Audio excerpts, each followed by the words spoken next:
The much anticipated debut of Jon Gray will occur in a matter of moments. That's right, Jon Gray will make his Rockies debut.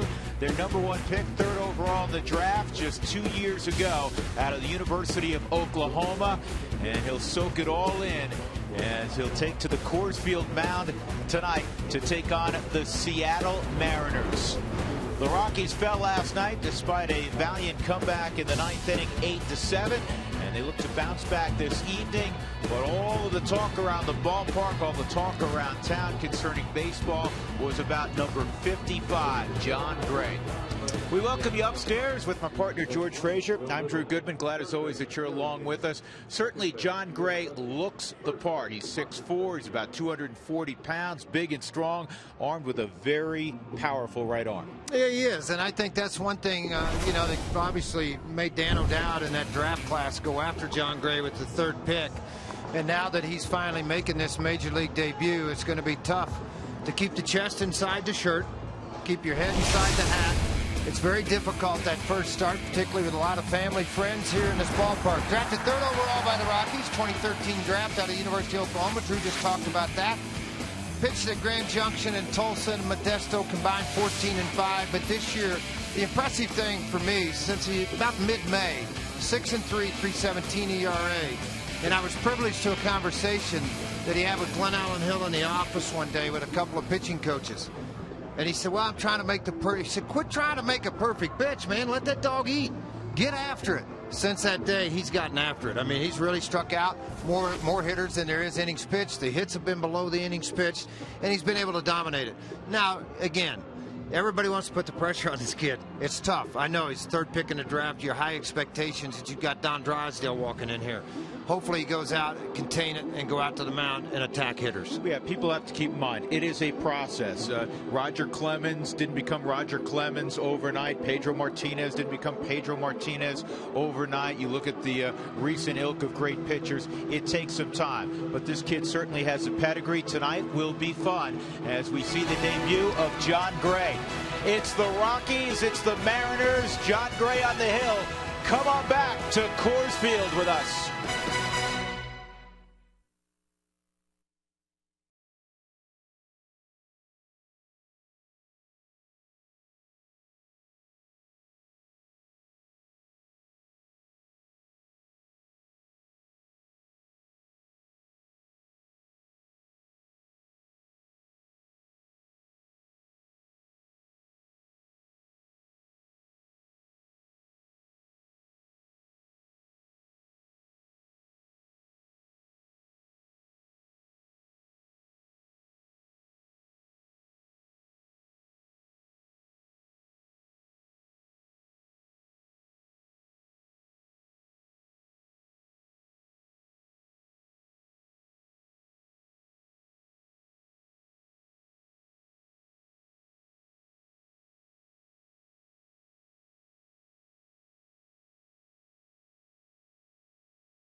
Wonder what emotions are running through his mind right now as Jon Gray runs out to a familiar spot, the middle of the field. The pitcher's mound, but this is a whole different environment.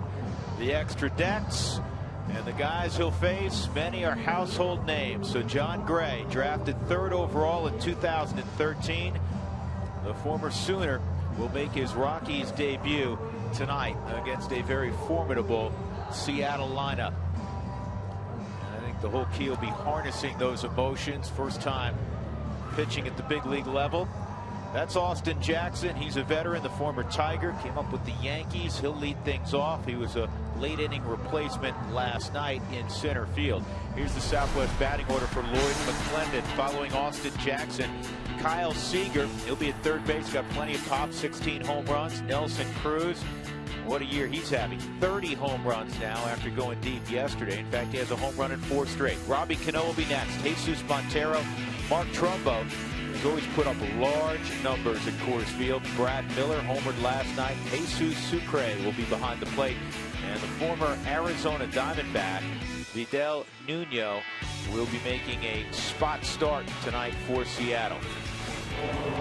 Those are the numbers in Albuquerque, and George alluded to it a moment ago, Frage.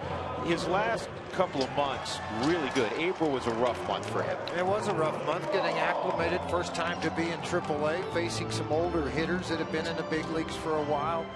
And I think, too, all the expectations to what he thought it would be settled in, and obviously the last 6 have been fairly special for him, and hope tonight is a special night for him also here at Coors Field. Yeah, last few outings, 15 innings pitched, he's allowed just 2 runs. So his first big league pitch is up and in, a fastball at 94. And that's something else we should probably get out of the way early, because people heard this kid hits 100 miles an hour. That doesn't mean a guy works at that velocity. 92 to 95 is typically where he will work, and wears out the strike zone there at 95.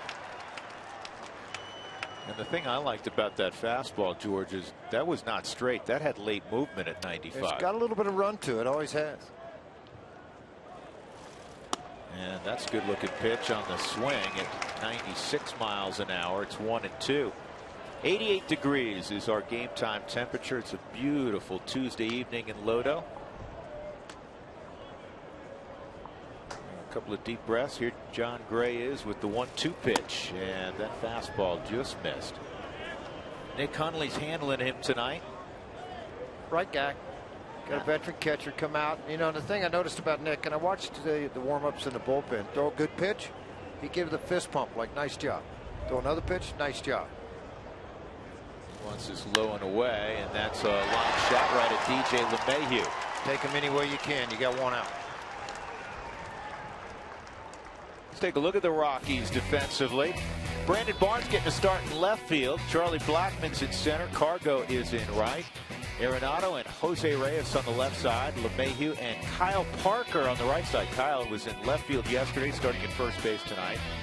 And Nick Hundley again enjoying a terrific first campaign with the Rockies is behind the dish. Kyle Seager will step in. For these guys with Seattle who haven't been playing in Tacoma, in the same league as John Gray, this is a fact-finding mission.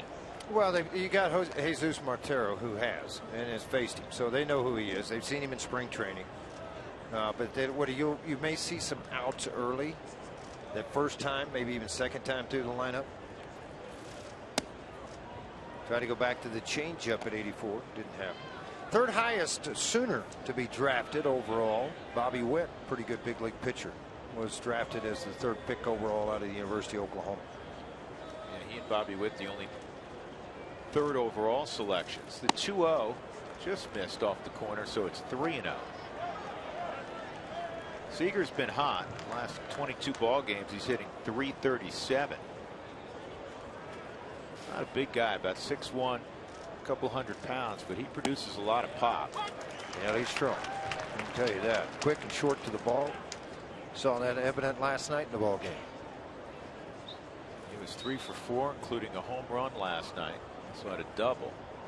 Reyes flips over up the middle. Here's the 3-1, and that made home plate umpire Will Little flinch, but he didn't call strike. So Seager goes to first. Now take a look at that last pitch on the Subaru Super Slow-Mo. Yeah, a little bit off the plate. Will Little, his first trip up to the big leagues for a full season. He's worked in the International League. He's worked in the Dominican Republic. He was also part of the WBC preliminary rounds in Germany. Started umpiring in 2007. Moved pretty quickly. Here's Nelson Cruz, and that pitch just missed inside, so it's 1-0. Cruz has homered in 4 consecutive ball games. That's not even his longest stretch this year. Games with a home run in a row. Earlier this season, he hit a home run in 5 straight.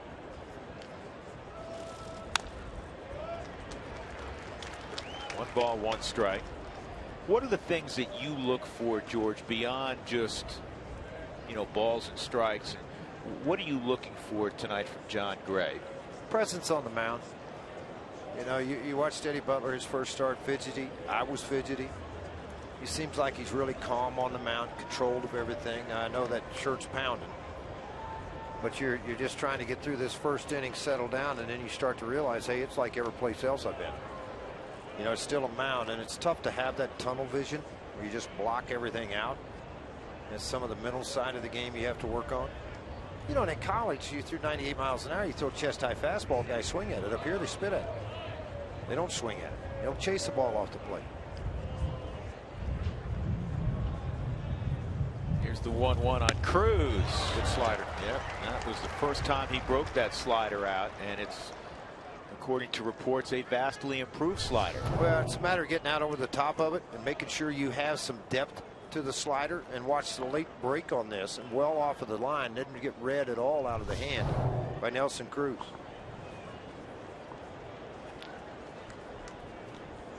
One, two with Seager at first base. He went back to it, and it's 2-2. Cruz is not just a bopper. This is a very good hitter. Thus his .321 average is evidence. He's handled himself exceptionally well with 2 strikes this year. Seager takes off, swung on and missed, and Nick drops the baseball. He couldn't get out of the glove, so Seager will get a bag.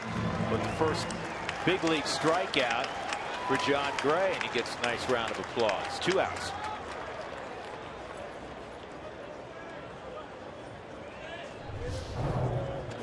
He put it right where he needed to put it. A little bit of a late fly on the baseball, popped right out of the glove on Nick Hundley, who's been very good this year on would-be stolen bases, but just swing of the bat and you try to make that exchange. Look at Nick peeping his eyes directly on it. John Gray gets the strikeout, looks back down. The throw didn't happen. All right, I'll go to work on Cano.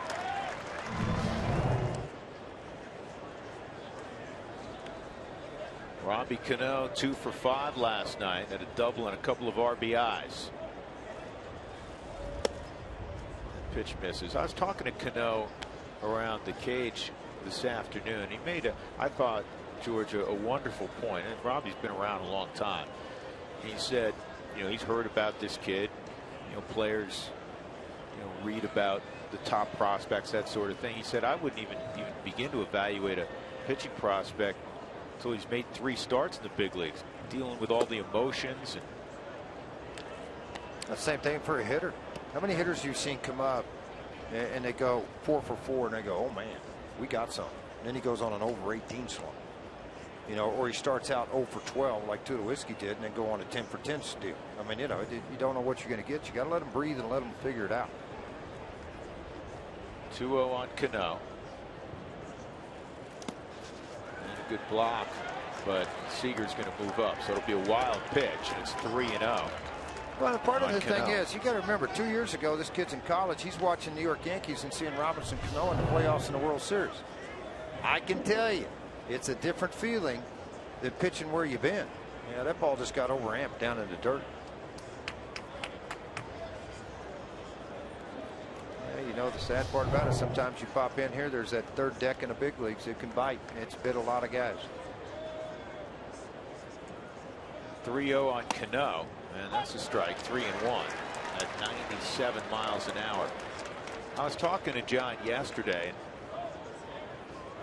I said one of the things that impressed me in spring training, he had a game against Arizona, George, and there was some traffic out there, and Paul Goldschmidt was at the plate. He struck him out. All of a sudden, he added about 2 clicks. It was 97-98.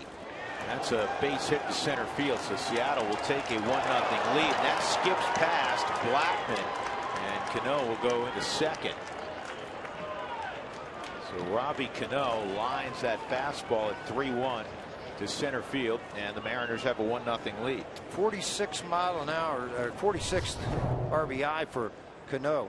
He's one of the best in the game. Subaru Supermo, ball's running down on the way, sinking from him. He's one of the premier hitters. Let the pitcher supply the power. I'll make the solid contact. And that ball ran quickly by Charlie. And he got all the way into the outfield for a double.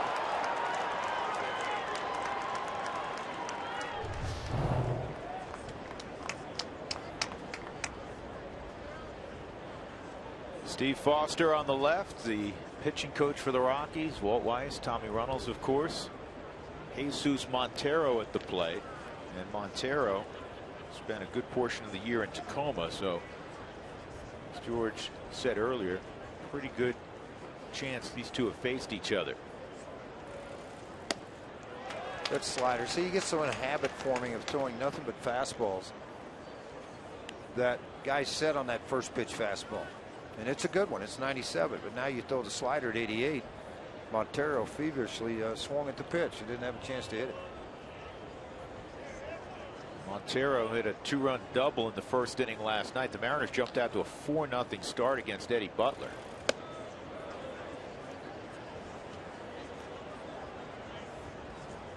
See Gray attempting to use all the quadrants of the strike zone. That's another thing he said he was working on in AAA this year.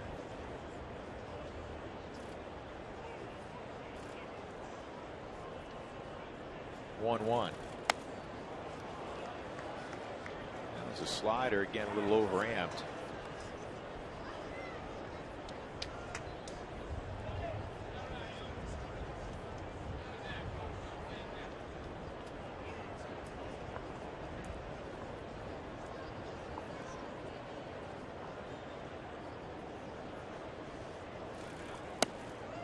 And the 2-1 misses, so it's fallen behind some hitters. He's 3-1 now, dealing with the emotions of making his big league debut. That's Mark Trumbo on deck.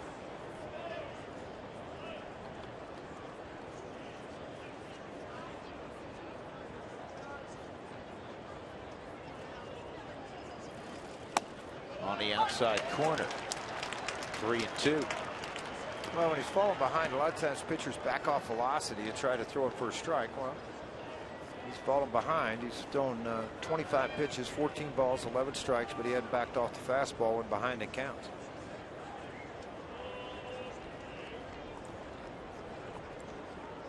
Three-two on Montero. 2 outs in the first inning. A run in for Seattle. And that ball ran in on the hands of Montero, and Parker gives it a look, but it's out of play.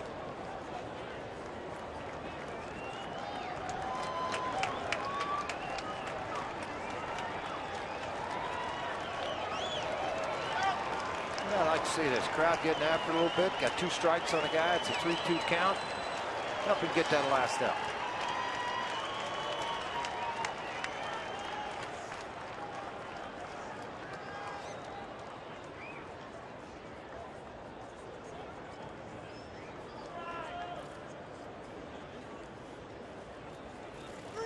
Three-two, and that's lined to right. Cargo's not going to be able to get there, and it's going to bring home another run. Kind of hit off the end of the bat. So Montero drives in Cano. 2-0 Seattle.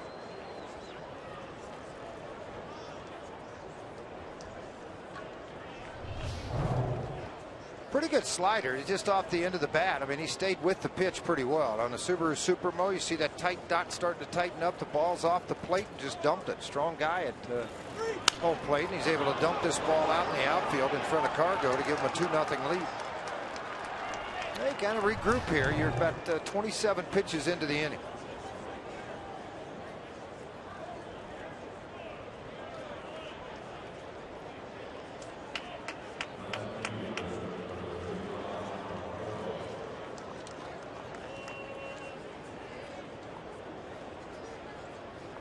Mark Trumbo hitting just .238.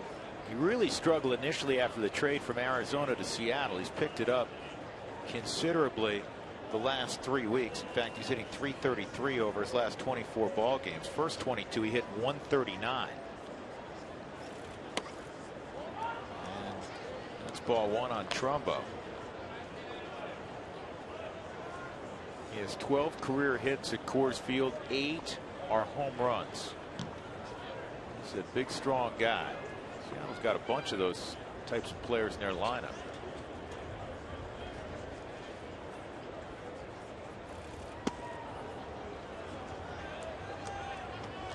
So Gray continues to fall behind here in his initial big league inning. See, and that's the thing about that, it's hard to explain unless you go watch some minor league games. It's probably 0-2 right now because guys are going to chase those pitches. More defined strike zone as a hitter.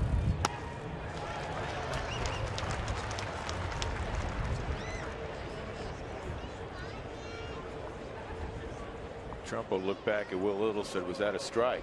I'm sure Will Little said, no, probably not. 2-1.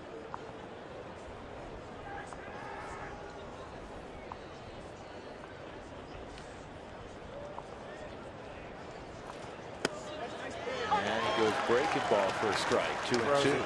Threw the heater right at him through that slider. Looked like a heater coming right at him. Ducked out of it. Watch Trumbo's reaction to this pitch as he gets to home plate. You're going to see him start to back up a little bit. Then whoop, drop the hands and he's locked.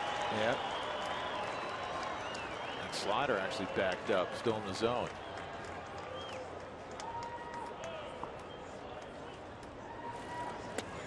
And he missed, so it's 3-2.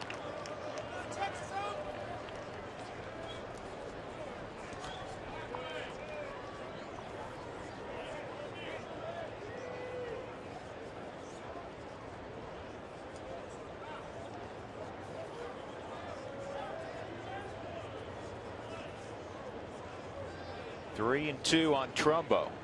Montero will be off with the pitch. 33rd pitch of this first frame. Got him. Went to the slider, so John Gray will walk off. He gives up 2 runs in the first inning. But he can take a deep breath. He's got that first frame out of the way in his big league career.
Went well. What didn't go well in that first frame, and the Rockies offensively in an early hole 2-0. They climbed out of a hole yesterday down 4-0 in the first frame when Eddie Butler struggled, eventually making it most interesting in the bottom of the 9th inning before succumbing 8-7 to the Mariners. Walt Weiss's lineup tonight presented as always by Southwest Airlines. Book your low fare now at southwest.com. Blackman, Reyes, Arenado, Gonzalez, Parker in the 5-hole tonight. DJ will bat 6, Nick Hundley 7, where he's hitting .325 this year. Then Brandon Barnes and John Gray. First pitch from a guy the Rockies have some familiarity with, Vidal Nuno, making an emergency start. George, the former Arizona Diamondback. Worked out of relief a couple of times. 6 2/3 out of the bullpen, 5 1/3 out of the bullpen. But after that, it's like 3 innings, third of an inning, 2 innings. How about this? He's been sent down 3 times, called up 3 times, and traded once. Pretty good year. Been there. a busy year. This ball lathered to deep right center field. Get up, get out, gone. Home run, Charlie Blackman. Right back at you, says Charlie. Chuck Nasty with his 13th big fly. Just the 5th hit by a left-hander in 35 at-bats. Against this left-handed pitcher. Man, how about that? Way to go, Charlie. Change the face of that dugout in a hurry. And do it quickly. Slider stayed up in the zone. Had a little cut to it. Charlie said, let me cut it over the right field fence.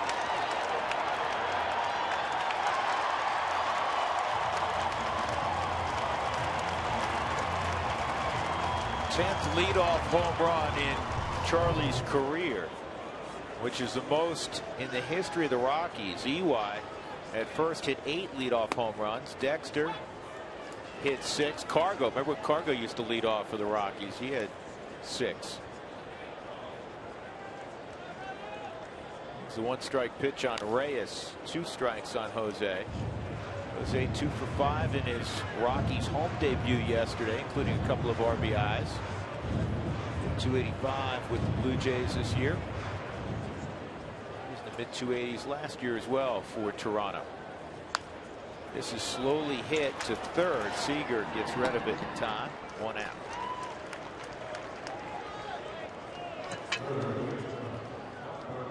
Here the Mariners defensively, they're going to have the same issue in the outfield, George, they had yesterday. They have only one true fleet outfielder, and that's Austin Jackson in the middle, and he's a good one. Trumbo in left, more of a first baseman. Nelson Cruz in right field. Kyle Seager, Brad Miller left side. Robbie Cano, Jesus Montero at first base. Montero not much range. Converted catcher, and behind the plate is Jesus Sucre. 1 out, a run in, and here's Nolan. That ball skips up there. Nolan 1 for 4 yesterday, and a walk. 1 for 3 in his career against Nuno. 2-1, the Mariners ahead as the Rockies hit here in the bottom of the first.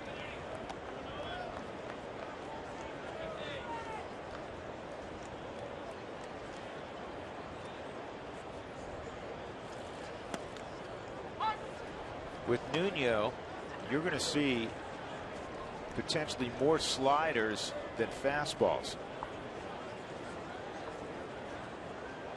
2-1, and the sliders pulled foul. Charlie hit a slider out.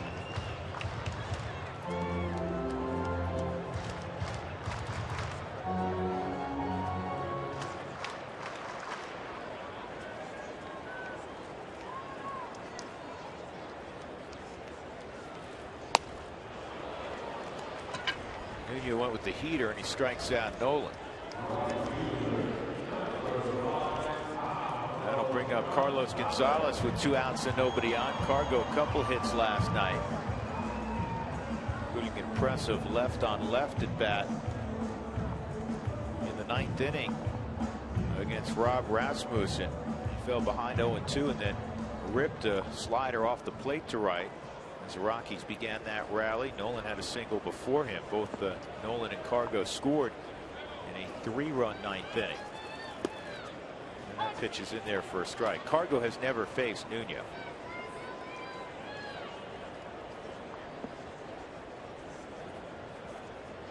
Begins the day at 281. Quite a turnaround from the 230s and early 240s, huh? Well, you know what? And it wasn't even 230 and 240. It was a $190 and hoping to get over the Mendoza line. Going to end up being one of those 30 home run, 100 RBI seasons again.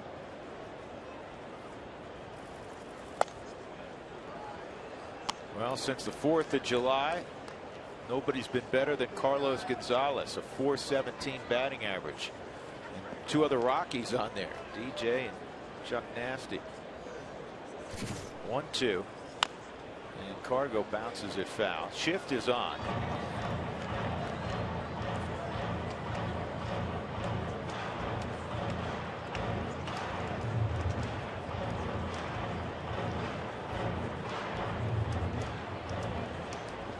Well, they got Seager playing short, and they got Miller playing the left side of the infield by himself.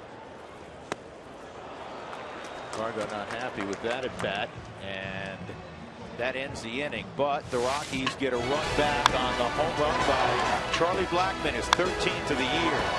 46 RBIs at the top spot in the order that leads the National League.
As we go top 2, Jon Gray making his big league debut for the Rockies, the 3rd overall pick a couple of seasons ago. And I'm sitting next to Jack Easy, who was his pitching coach at Oklahoma. You saw him earlier today, right?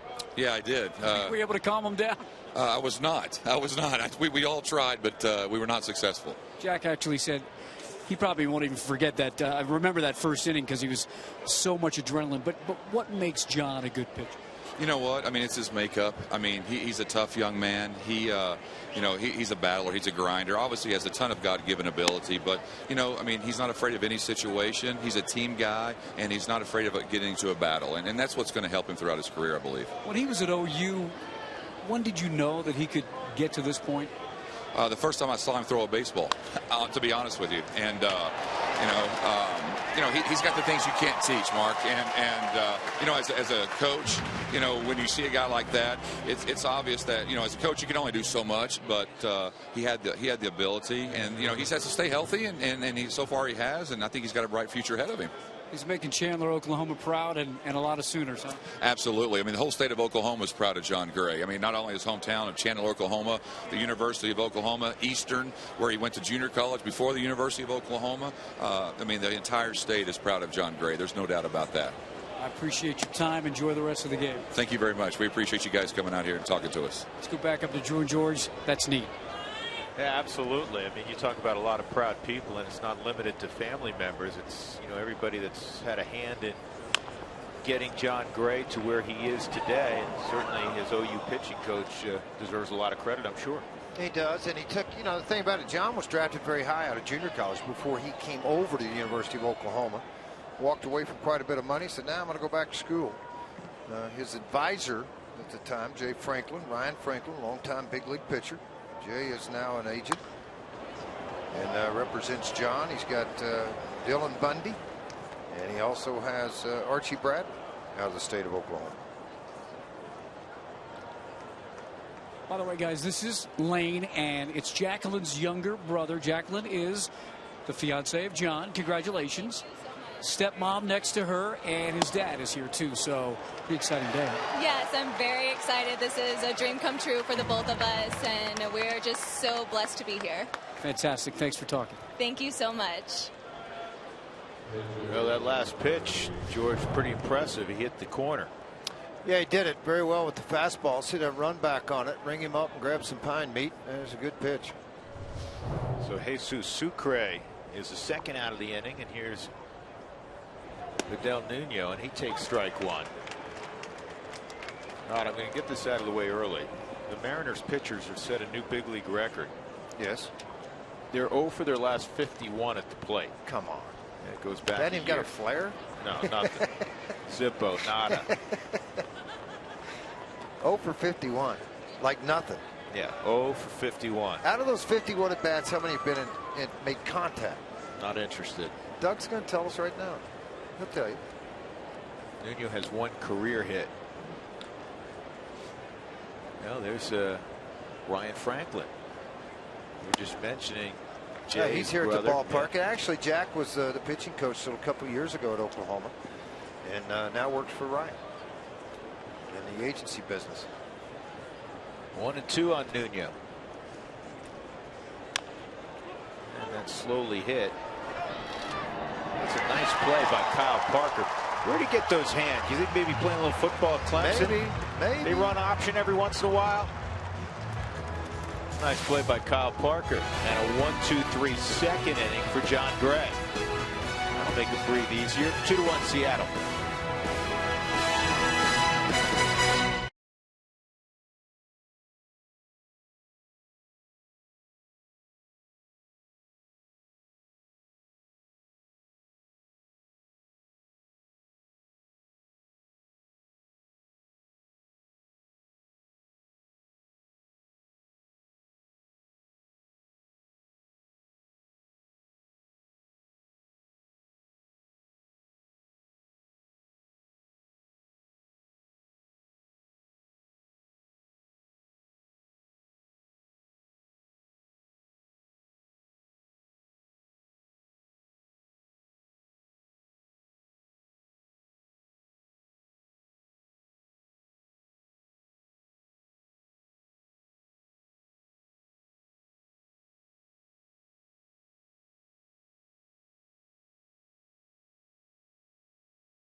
Town Toyota stores, let's go places.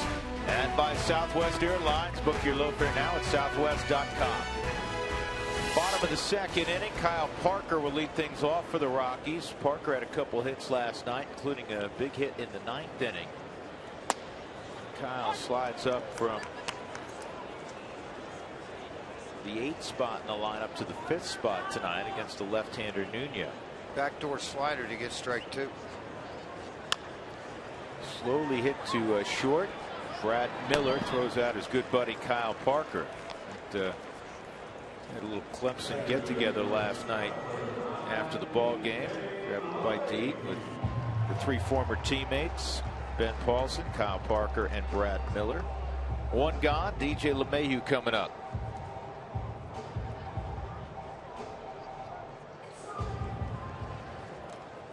Well, nobody wanted 6:40 to come any quicker than 2 guys, John Gray and DJ LeMahieu, because DJ, who has had a fabulous year, as you all know, had one of those nights that every player goes through. He was 0 for 5 with 5 strikeouts. First pitch in there for a strike tonight, and DJ counters with a base hit up the middle, and that erases everything that happened 24 hours ago. Well, you know what? You're right. Players go through bad nights. They go through some 0 for 5s, and I know that one probably aided DJ a little more. He had a couple of questionable calls on fastballs on the inner half. Takes the changeup from Nuno right back up the middle. And not going to be caught by anybody. 1-out single for DJ LeMahieu.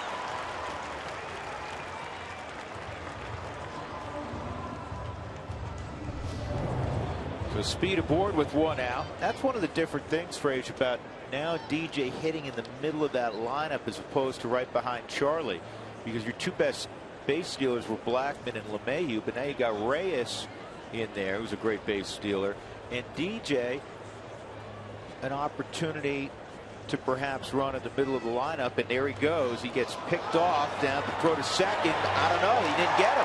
Now high tag late to it. Cano was late getting to the bag. So a stolen base for LeMahieu, and just as we were talking about it, DJ comes up with another bag. That's his 14th of the year. And a quick pickoff and then a throw. DJ does the right things. Kids at home, if you're watching this, you see how hard he sprinted even though the throw was coming in, and he knew it on the Subaru Supermo. You see the leg come in. Look, I mean, Cano's not anywhere near the bag. Trying to clear to the inside to get there, but you had a right-handed pull hitter up at the plate, and that's why. You had Brad Miller was over in the hole. Well, you mentioned the ability to steal bases. I look at it from DJ, one of your better hitters on your ball club. He may drive in 80 now. All of a sudden hitting down in the lineup. He's got 14 stolen bases. He's got 42 RBIs now.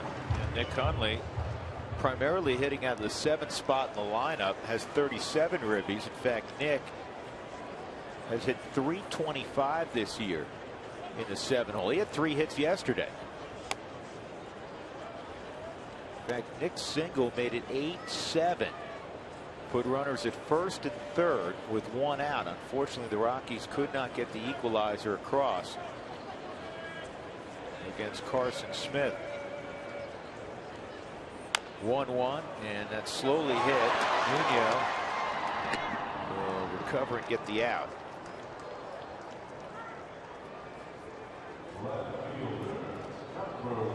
Rockies fans, please join in on the conversation. Send us your thoughts and photos. Use Twitter, Instagram, or Facebook. Also use the hashtag ToyotaTalk.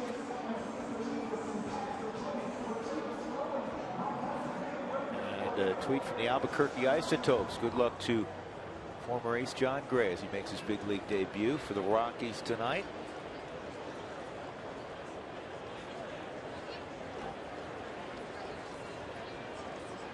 They're going to pitch to Brandon Barnes early in the ball game. With first base open, and that pitch misses, ball 1 on Barnes. Barnes is 2 for 4, a pair of doubles in his career against Nuno.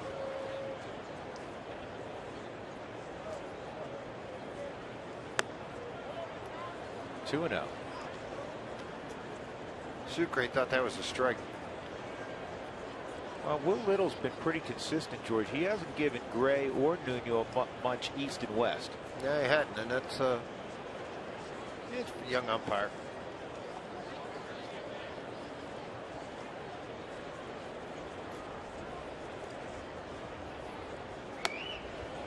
Three and out. They may stand up and just go ahead and walk him at this point. That's what Sucre's looking in the dugout, and here he goes. He's going to put his arm out, and they'll intentionally walk Brandon Barnes with John Gray on deck. All right, George, what's the scouting report on the big Okie with the bat? Never seen him swung it. How's that? That's not a very good That's scouting not, report. you don't like that? No, he can swing the bat a little bit. Everybody could when he came out of Chandler. That's the home of the Chandler Baseball School. How about that? You didn't know that, did you? It was a big school there that went on for years and years. You know, it's like anybody else. Big, strong guy, swing hard. If it happens to run out in front of it, maybe you'll get a hit, maybe you won't. Dougie gave you the report. Go ahead and say it. Well, in his minor league career, he's 1 for 25. There you go. But you know what? He's in a different league now. We'll be able to tell from the first hack, if he has a first hack.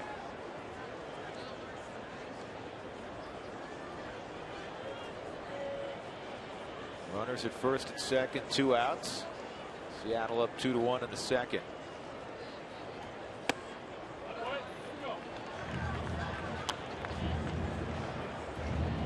Gray was drafted 3 times. He was drafted out of high school. He was drafted out of junior college, and then obviously he was drafted out of Oklahoma.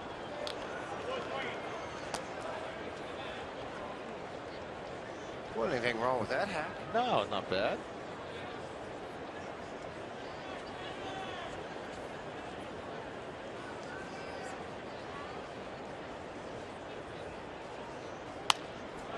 Got it in play right at Robbie Cano. That'll end the inning. The Rockies had a hit and a walk. 2 men left. We'll go to the third. It's Seattle 2 and Colorado 1.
With Nick Hundley, the veteran, behind the plate. And believe me, this is an exciting day for the catcher. I talked to Michael McHenry about these kind of days. He caught 3 last year in June. And of course, I went to Nick Hundley to find out what his job is as the catcher for John Gray. It's always exciting for me personally, you know. I feel like it keeps you energized, and you know, I haven't been around that long, but I feel like it keeps you young when you catch guys in their debuts. So it's an exciting time for him, exciting time for our team. You know, get a jolt of adrenaline in here and get him on the mountain. You know, have him just go be himself. George, it's an important thing, you know. He's got to kind of maybe sometimes think for him, comfort him. I said, if you got to loosen things up, do you have something that you can go to? I got plenty in my bag that I can go to if I have to go to the hill. You know, that's an important thing. You know, you wonder, Steve Foster went out to the mound early in that first inning when he kind of struggled through it. Walk out and go, man, isn't this fun? Isn't this fun? Holy cow, making your big league debut. This got to be a blast. Well, no, I'm down 2-0. Well, don't forget about that. We'll just get out of the inning right here and we'll get the dugout. Don't worry about it. Well, I noticed something there. Austin Jackson, first pitch, George, second time through. That pitch, he wanted to get strike one. It was 91. It was 95, 96, and that's fine. That's more pitching than throwing. Here's the 1-1 to Jackson, and that's a slider that disappeared late, 1-2. Well, remember, and I've asked numerous scouts this now. Out of all the major league starters this year, there's probably going to be 200 of them that'll make a start, maybe more at the major league level. That's nasty. So 23 of them will average 94 and above. What are the other 180 doing? Well, they're pitching. You know, they're making pitches, and they're pitching at 89 to 91, 92 miles an hour. Get outs. Outs are fun. Need one right here on a 2-2 count. And he took the slider off the plate, so it's a 3-2 count. He's got some 3-ball counts. He's allowed 1 walk. That was to Seager in the first with 1 out. 3-2 on Austin Jackson. got him on a pitch down at 94, 1 out. That's strikeout number 4 for Gray. Well, right out of the hand of Jonathan Gray, right into the catcher's mitt of Nick Hundley. He's talking about how much fun he's having catching this hard throwing right-hander. He threw the fastball right by him, down and on the outside part of the plate. Austin tried to go down and get it, doesn't happen. Got it by him. You're going to see a fastball slider change. Fastball's going to range 90-96. We've seen 97 once. The slider 85 to 90, change up 83-86 for Jon Gray. That hurt.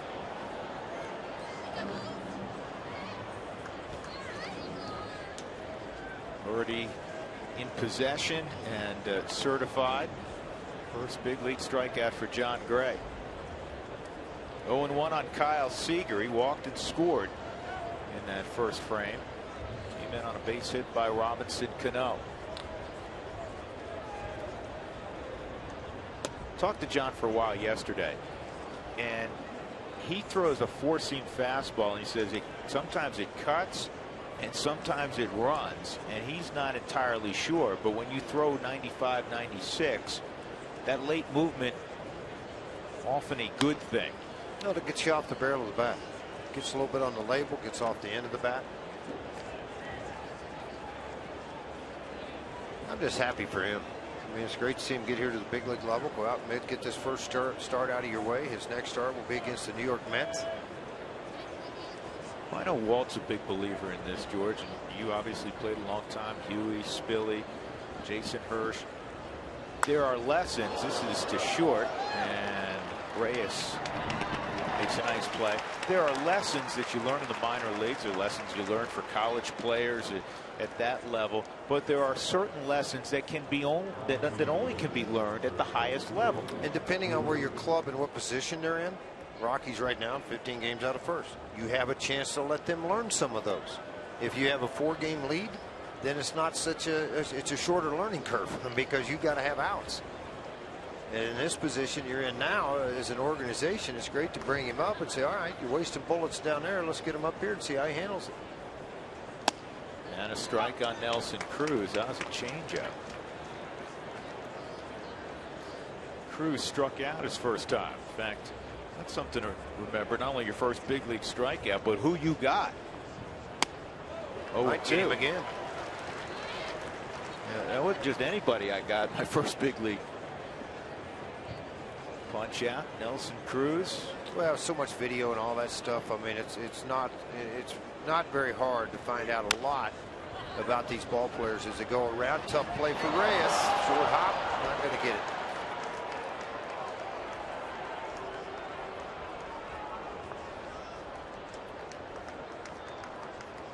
They're going to make the exchange out front. High hopper. It's going to get out over the head of Jon Gray. Turn, spin, and look. Reyes looks like he has it. As that ball got up into the webbing of the glove, made some moves around in there, and Reyes not able to be able to corner it up and make the play on it.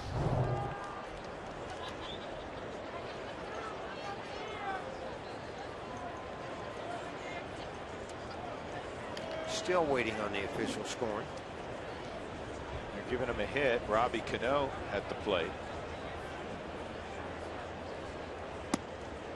Cano lined the single to center on a 3-1 pitch.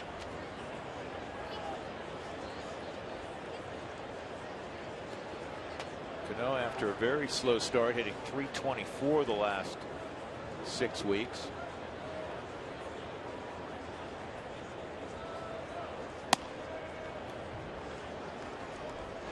Because Cruz was granted a hit on that, he now has a 15-game hitting streak. It's one of those ones, honestly, probably could have gone either way. If you ask Jose Reyes, it's a play he's made 1,000 times, and one he probably will tell you he should have made. 2-1.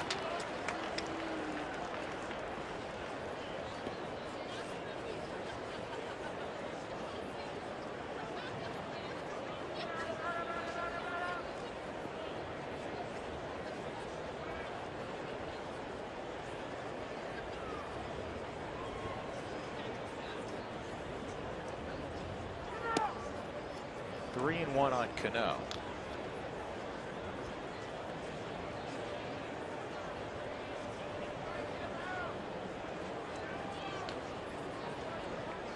60 pitches, 33 strikes, 27 balls. So a lot of that was in the first frame where he threw 33 pitches and 17 were out of the strike zone. Well, he's just walked Cano. So now you move Cruz into scoring position. And Jesus Montero, who had an RBI single to rights, coming up. With every challenge called, the Subaru Eyesight Review will determine the outcome. Love, it's what makes a Subaru a Subaru.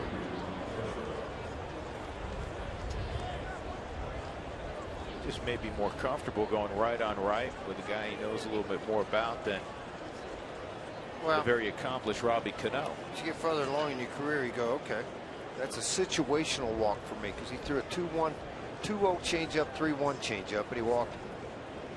You come right at him with his best stuff. You go at Montero with your best stuff. And he gets a chopper to short. Another slow roller for Jose. And he handles this one. No harm done. There was an infield hit and a walk. 2 men left on. Jon Gray and the Rockies down 2-1, middle of 3.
Hashtag RM Data Strong Fan, and you might find yourself in an upcoming game broadcast. It's brought to you by our friends at T-Mobile. Bottom of the 3rd inning, Charlie Blackmon will lead things off. Charlie hit a long home run against Vidal Nuno in the bottom of the 1st on a slider. And that pitch is in there for a strike. Here's that swing from Chuck in that first frame. A lot more like a cutter. It started to stay pretty flat on the swing of the bat. Charlie made him pay for it. Brad Miller on 2 hops, 1 out.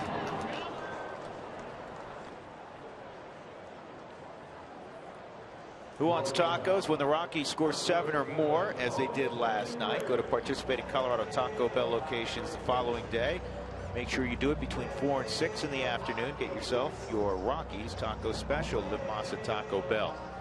Jose Reyes grounded to 3rd, his first time up.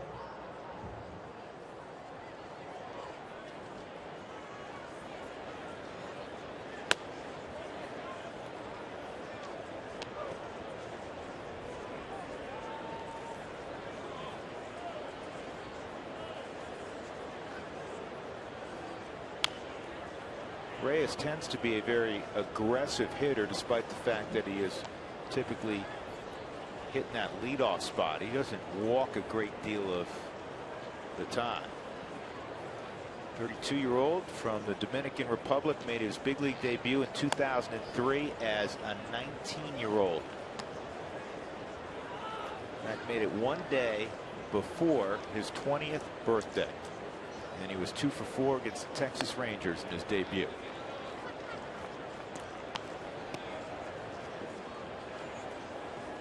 Dougie, did any pitcher throw a complete game no-hitter in their debut in the history of baseball?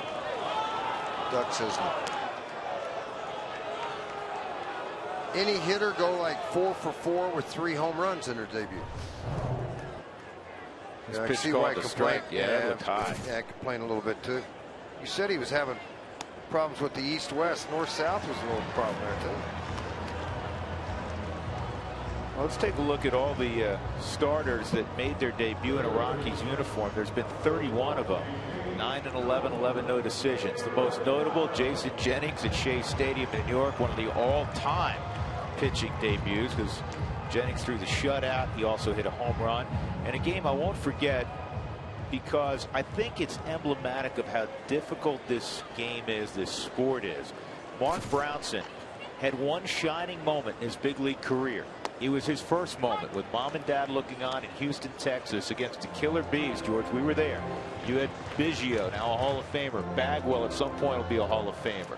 You had they had a very good team there. You had Berkman, and he threw a complete game shutout against the Astros.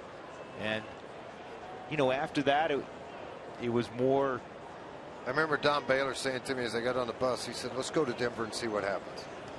You know, it wasn't like he did it with Mears. He had a good outing, obviously, 9 innings shutout, but it didn't mirror anything else. Nolan hits this a long way to center field. Jackson going to the wall, reaches up and makes the catch. So Nolan came within literally about a foot of hitting it out of here.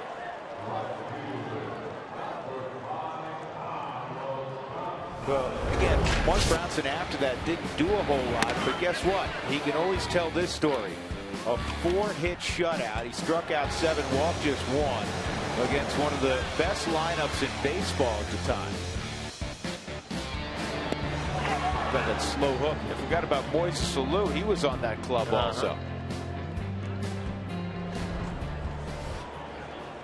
They had a very good baseball team. By the way, the fastest no-hitter. Who do you think it was? Clay Buchholz and Wilson Alvarez in their second start through a no-hitter. Pretty good. Yep. Wonder if they kept a pitch count on them, Dougie.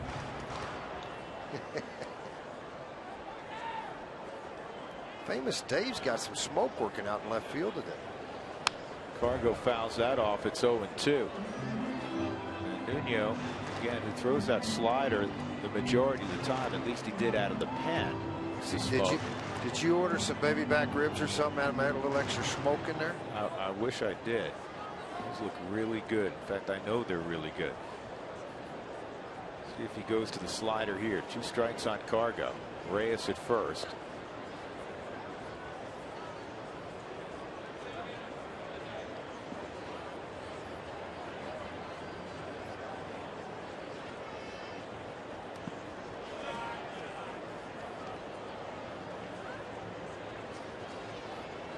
One and 2.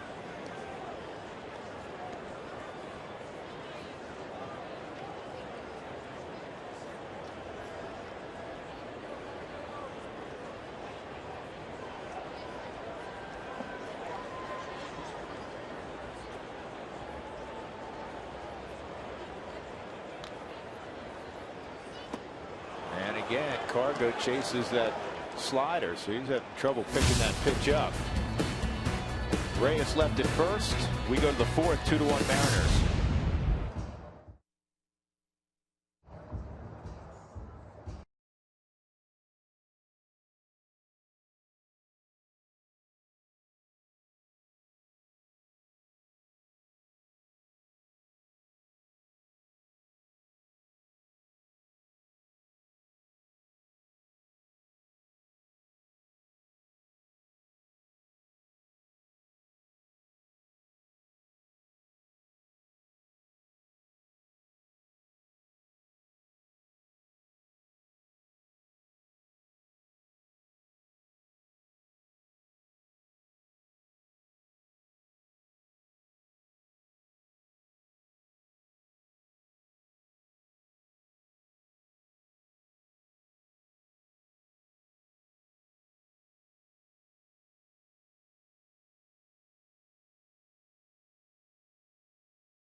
John Gray, who's making his major league debut for the Rockies. And let's learn a little bit more about number 55.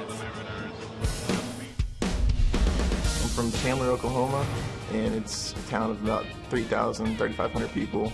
2 stoplights. Everybody knows everyone. You know, if something happens, everyone's gonna know about it. So it's really kind of like its own little world. I'm a big time nerd, like gamer and everything. So I play games. You know, I watch like crazy like Star Wars, Lord of the Rings, anything like that. I can quote all that stuff. Maybe he'll pitch on Star Wars night here at Coors Field coming up on August 22nd. Grew up a Royals fan. Favorite player was George Brett. And I asked him yesterday what his song was going to be when he came to the Hill. And he said, probably something by Steve Earle. It's Steve Earle's Feelin' All Right, which is from '96. He's a little old school when it comes to music, guys. Mark, thank you. That's a little snapshot on John Gray. Mark Trumbo's at the plate here leading off the 4th inning. And here's the second pitch. First pitch missed, so does the second. 2-0.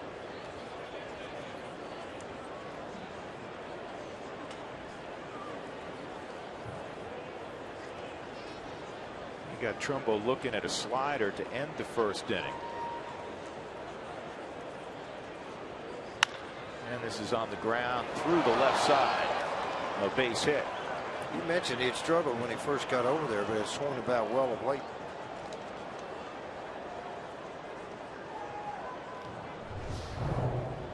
Yeah, playing a little bit more up the middle with a hard thrower. This ball tailed back, and he was able to get it to the left side of the infield out of a hustling Jose Reyes making a dive for the baseball. Just come up short. That replay almost looked like he caught it, didn't he? Yeah, Chandler, Oklahoma, a little small town. It's a fun little town to go to. They got a great diner there. If they have a diner, I like diners. Been there. I like all day breakfast place. It's my kind of joint. That's why I go to Sam's here all the time. Brad Miller. Oh boy, that's a good thing that hit the edge. Listen, Parker was going to field it and take the out, and it hit the edge of the grass and shot past Kyle, but fortunately it shot past him foul. Well, you cut and groom a field. Watch, it's going to hit right on the edge of that grass. Fair ball, and then zips right. Yeah, that sun's starting to play a role over at first base a little bit now. Those ground balls hit to the left side. It'll have a throw over to Parker. That time of the night.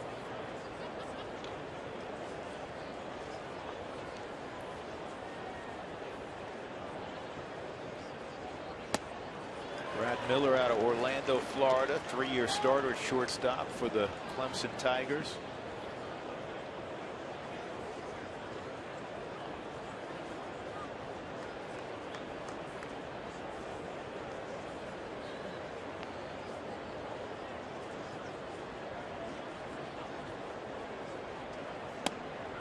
One and two.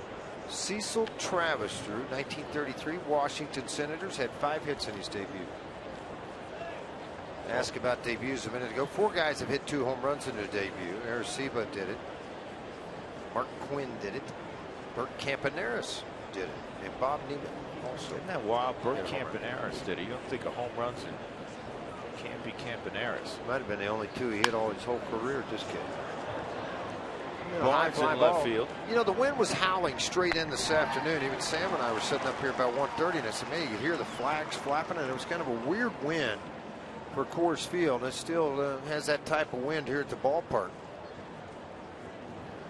Find the latest Albuquerque Isotopes jerseys, t-shirts, novelties, plenty more at abqisotopes.com.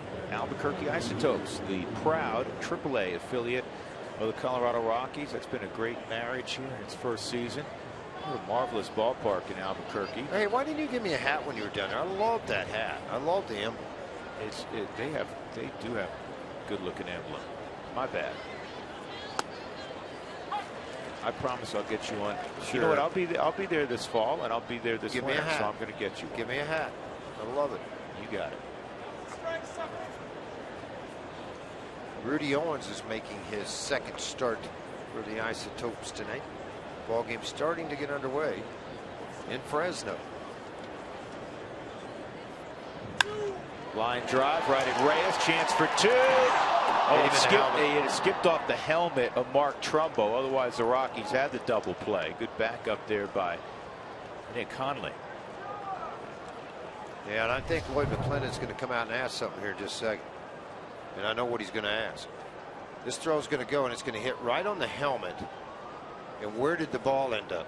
Did it get into the dugout, or did it cross over the fence? I mean, Lloyd's kind of looking at it, asking the question, because if it does cross the fence, goes up to the dugout and comes back out again. Oh, Kyle Parker just missed it. I thought it hit Trumbo. You know what? Parker just missed the baseball. On that angle. He just whiffed it. It never hit. Oh, it did hit the helmet. It sure did hit the helmet. Hit the helmet. Okay. I love the Subaru Super Mo. Greatest thing in the world. Isn't that wild, though? The other angle, the first angle, you said, yeah, it hit the helmet. Second angle, you said, no, it didn't hit the helmet. And that one clearly showed that it did. Now, the 4 umpires are getting together. What'd you see? What'd you see? And they're going to call New York and ask what they saw in New York.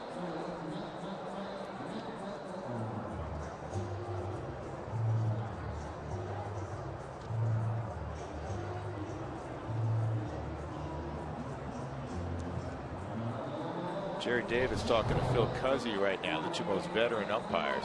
See if we can pick up where this ball goes after it hits the helmet of Trumbo.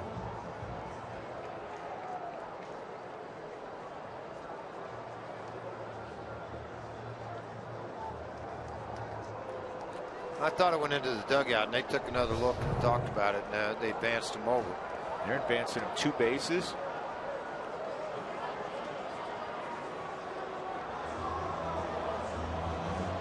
So Trumbo goes to third. That's the bad news. The good news is John Gray can get out of this with Vidal Nuno at the plate.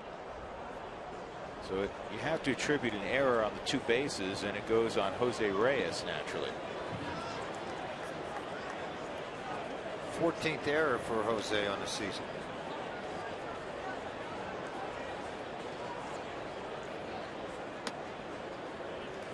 Nuno hit a slow roller to first to end the 2nd inning. 72 pitches in for Gray. Christian Friedrich has started to throw in the Rockies bullpen. And that is a base hit to Nuno and a 3-1 Seattle lead.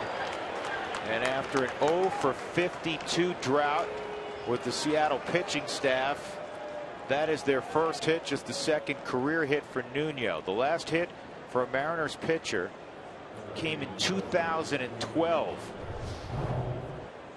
52 at bats, 30 strikeouts ago. 3 years ago. Subaru Super Mo, see the base hit out into right field. He'll have to deal with Austin Jackson. He is lined out to second and struck out.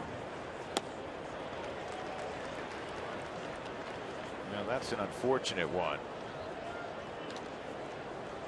As of right now, it would be an unearned run, depending, of course, how this inning goes forward.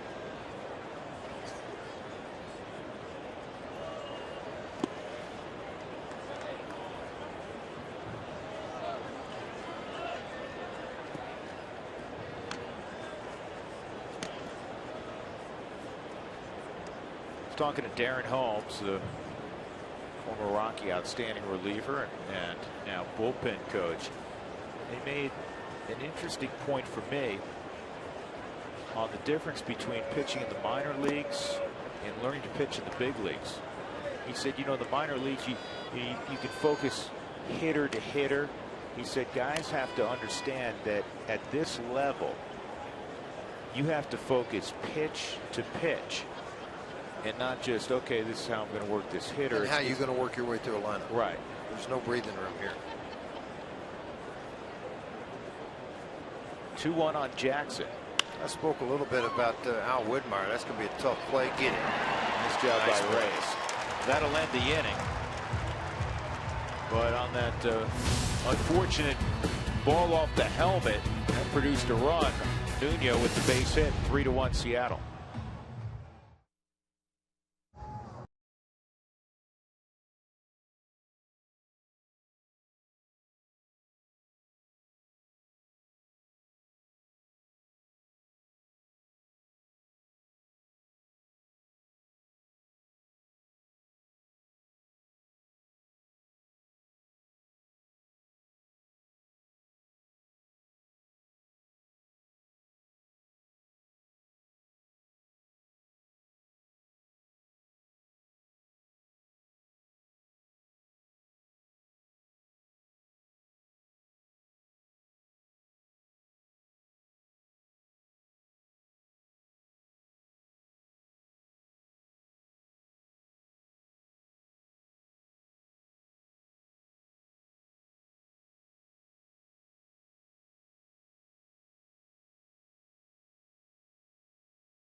Baseball on Root Sports is brought to you by the Ford Escape. Smart, safe, and fun to drive. Ford Escape, go further. By Southwest Airlines, book your low fare now at southwest.com. And by CenturyLink, your link to what's next. Rockies trailing 3-1. Kyle Parker at the plate. Takes ball one from Vidal Nuno. Steve Foster talking to John Gray.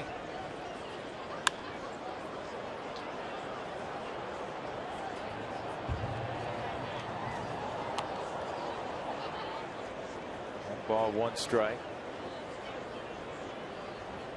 My guess is Gray will get one more inning, George, based on pitch count. Yeah, it's getting up there pretty high. But he has he's gone to 85, 90 pitches down at the minor league level. Should be fine. That inning would have been a lot shorter had they been able to turn the line drive double play.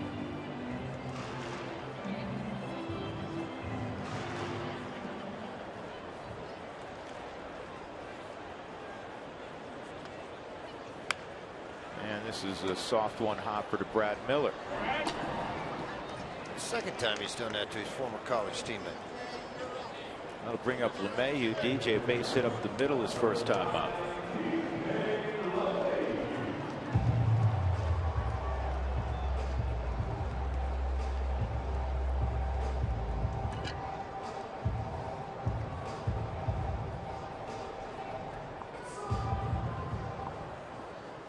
I think some people were wondering why was it two bases on the ball that went out of play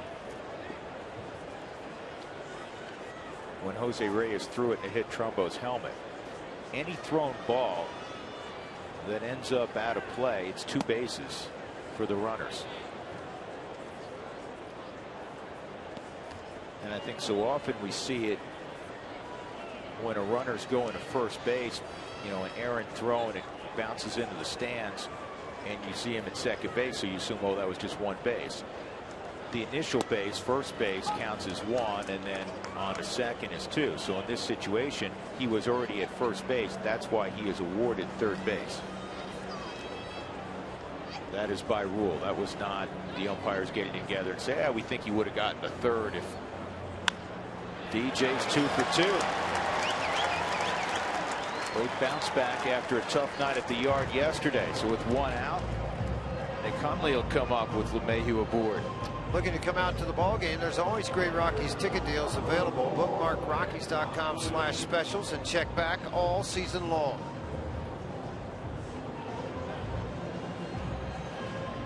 Well, Christian Friedrich is warming up. The Rockies trail in this game 3-1. And John Gray's number is 2 doors down, so perhaps you won't see Gray in the 5th inning, depending on what the Rockies have going. 77 pitches through 4.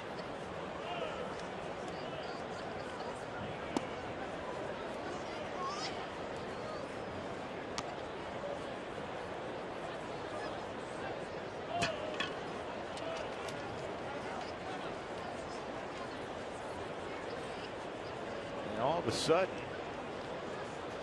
I'm going to go out and check on him. This guy's now, he's spot starting, just you know, throwing a whole lot of pitches. He's at 55 right now. Nobody's up in their bullpen. This guy has been back and forth. Arizona, he made some starts, started in AAA, so Rick Waits is going to visit with him. 2 times out of the bullpen for Arizona. He went 6 2/3, 5 1/3. The most he went after that, just 3 innings. That was against Cleveland, Houston.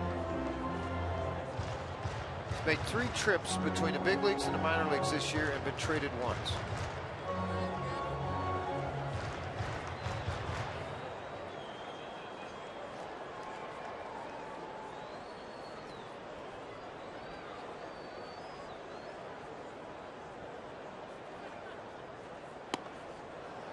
Big swing from Nick. No baseball. It's 1-1.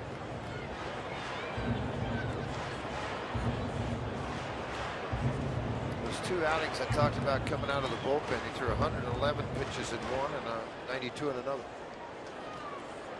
So it's June 21st. Hundley hitting .324. And this ball's hit a ton deep left field. Way back. Take a good look. You won't see it for long. tied it up. Home run number 9.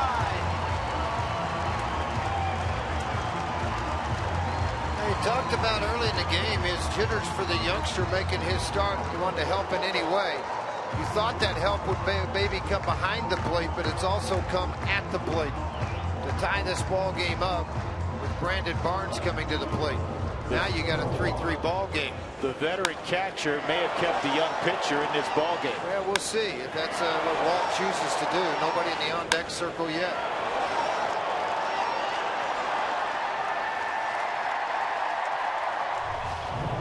Well, what a terrific year for Nick Hundley. Offensively and defensively. Brandon Barnes pops this one up down the right field line. It's a long run for everybody. And the catch is made by the guy with the best hands, Robbie Cano. He's telling Cruz, telling young Jesus Montero, y'all get out of the way. I had it the whole way. Yep, nice play for him. But Drew Stubbs stepped out into the on-deck circle. So it will be the night for John Gray. It's given up 5 hits, 3 runs on the night. The young right-hander will wait another 5 days and has his shot at the New York Mets.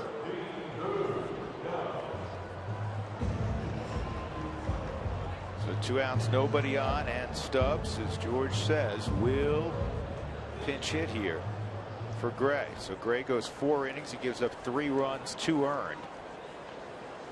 He allowed 5 hits.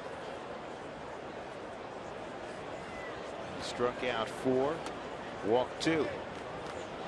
Also had a wild pitch. So, you know, he filled up a lot of different columns. Didn't have to worry about him. Yeah, most importantly, he got the first game out of the way. Right. Kept your club in it. Tied up 3-3 right now. You got a 3-0 count on Stubbs.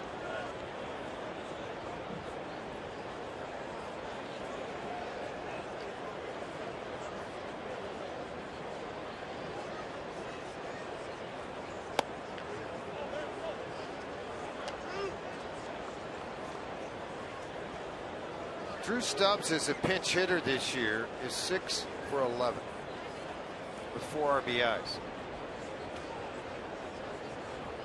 Here's a 2-1 on Drew. That is hooked past the third baseman Seager, and Drew's going to gallop into second easily.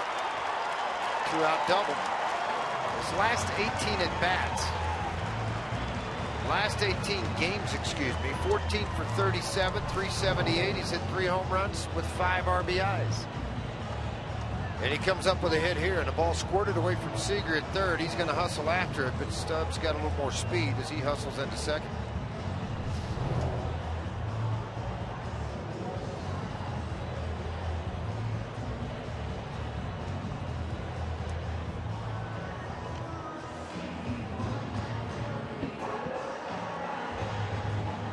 Well, kid, the Rockies saw last night. Rasmussen will be aboard. Rockies have tied it up on the Hundley big fly.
is over with. He's gone after 4 innings as Drew Stubbs just pinch hit for him and produced a double.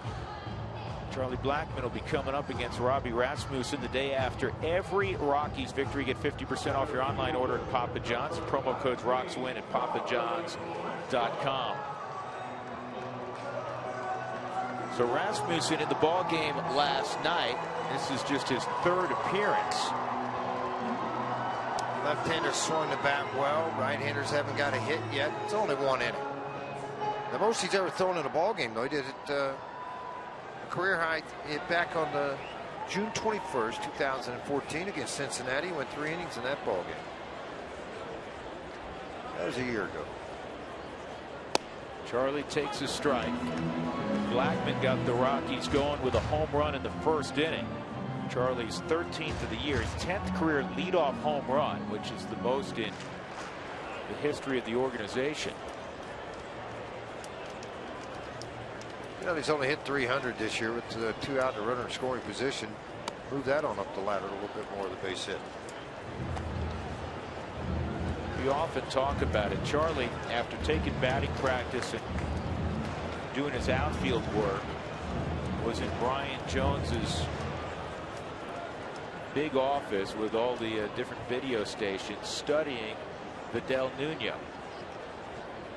Paid off. It really did pay off, didn't it? How about Charlie too with the 29 stolen bases, 3rd in baseball. Nobody's going to catch Billy Hamilton, figuratively and literally. And D. Gordon, and after that it's Chuck Nasty. It's a very unique skill set. A guy who can trot around the bases or sprint around the bases. And for a guy that pitched till he was a junior. Sophomore summer, he went out and played some baseball in the outfield and gets drafted in the 2nd round. 1-2, covered that pitch. Last Rocky, in fact, to steal 30 bases was Willie Taveras in 2008 when he swiped 68. George, I don't know if you recall, but Willie was really fast. Willie was playing for the Sugarland Skeeters this year. The Independent League and the Atlantic League, playing for Gary Gaetti as the manager of that ball club. Willie not too far from his home. Willie makes his home in Houston. So that's an easy one, huh? Easy choice. Good guy to play for. Put a nice brand new ballpark. Pack it in every night. Roger Clemens part ownership of that team. Another 1-2. High, 2-2.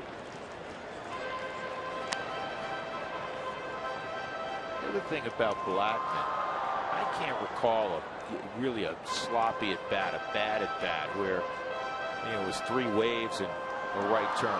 He grinds every single pitch.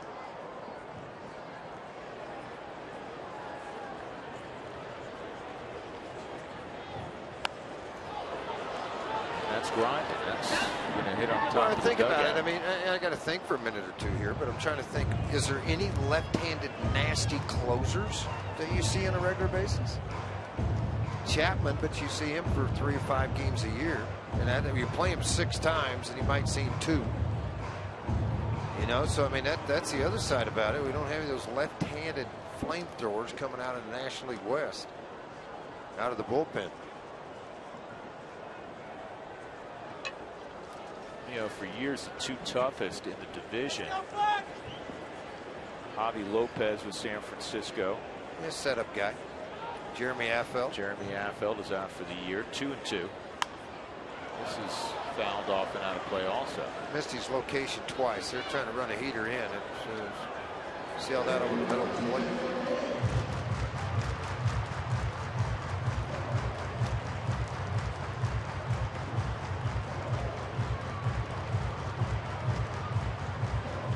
Go ahead run at second and Drew Stubbs. Who's the other guy that does that with his glove in the stretch? Kershaw do that? Isn't that the other guy that does it?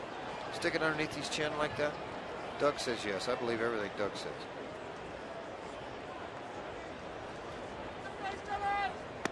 Outside, 3-2. Reyes on deck.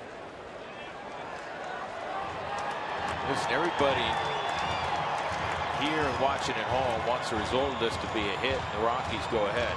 Regardless of the outcome, this is a heck of an at-bat that Blackmon's thrown out there. Very good at-bat that he's thrown out.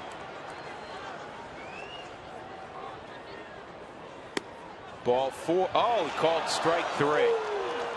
Charlie not pleased.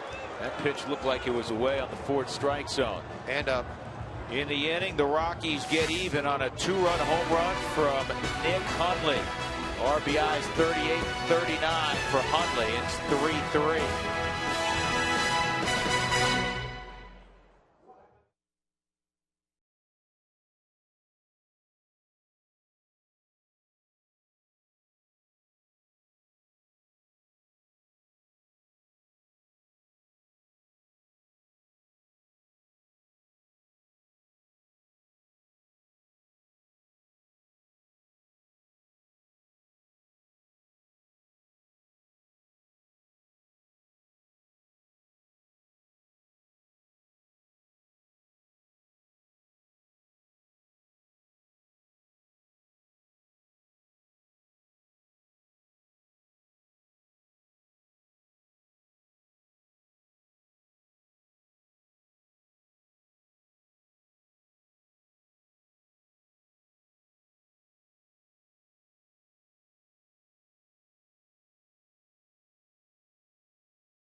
Long-awaited debut of Jonathan Gray, and he had some moments that I'm sure he's real pleased with. He had a strikeout there in Trumbo to end the inning, and he'll reflect back and say, you know what, there were some borderline pitches. I need to find ways to make them strikes, to work ahead of hitters, too many 3-ball counts. But most importantly, John Gray displayed the great fastball, a very good slider at times, and he got his feet wet at the big league level, going 4 innings, allowing 3 runs, 2 earned on 5 hits. He struck out 4, and he walked a pair of hitters, and now he'll hand it off to Christian Friedrich. 3-3 ball game as we go to the top of the 5th with George Frazier and Mark Stout. I'm Drew Goodman. Christian Friedrich, 4-2 on the season, 474 tie ball game. Get that first W for Christian here. Shut down inning and go to work. Get you a couple and then let the bullpen work its way through this. Kind of find his niche a little bit, working in that middle relief area, and this is an important part of a bullpen, folks. If you're sitting at home, if you've got a guy that can come in and give you a couple a couple of shutout innings, and base hit right back up the middle. But if you can get you a couple of shutout and give you a chance to get into their bullpen, and they're already in it, but give a chance to try to turn things around, but shut down their offense. If you can do that. Think of Matt Daly in 2009, the job he did. He was phenomenal at that. This is a ball hit right back up the middle. Seager does it. He hit hard. His average 272 after this base hit up the middle. I wanted to see what that ball hit when it got back up right past Christian. It hit something because Reyes was right there, and it took a horrible hop straight up in the air. Nelson Cruz, an infield hit his last time up to extend his hitting streak to 15 games.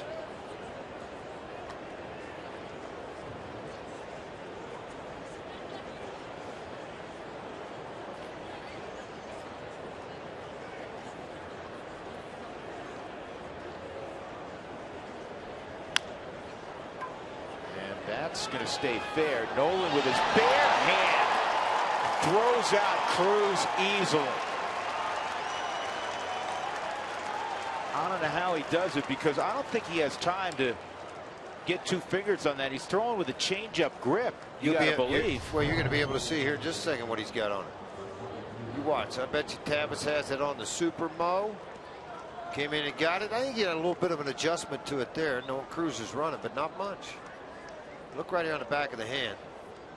So he had a changeup originally, but had a pretty good fly to the baseball. But again, if you're able to get to the ballpark early And it's hard because I know it doesn't open up early, folks. It's hard, but he works on plays like that. He works on backhands in foul territory. He works on long throws.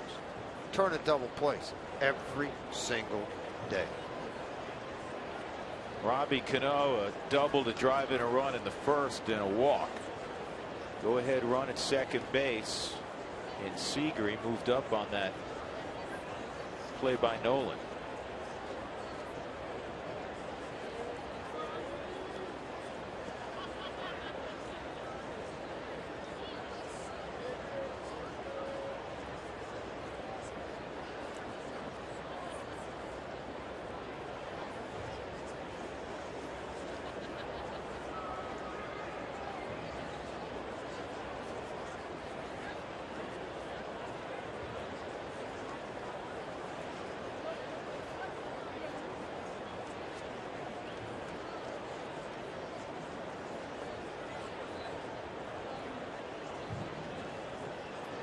So here we go. Friedrich against Cano.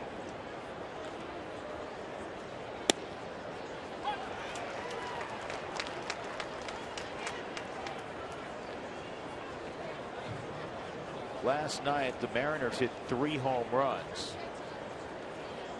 and produced 12 hits in the 8-7 victory. The Mariners lead Major League Baseball in road homers with 68.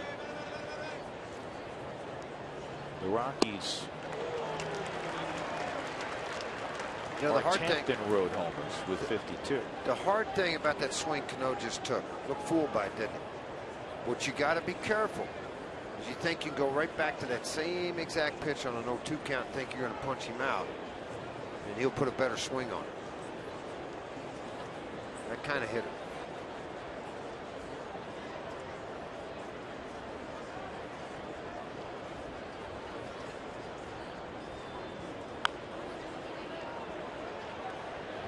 Funny English on it. Nolan's going to throw across to Parker.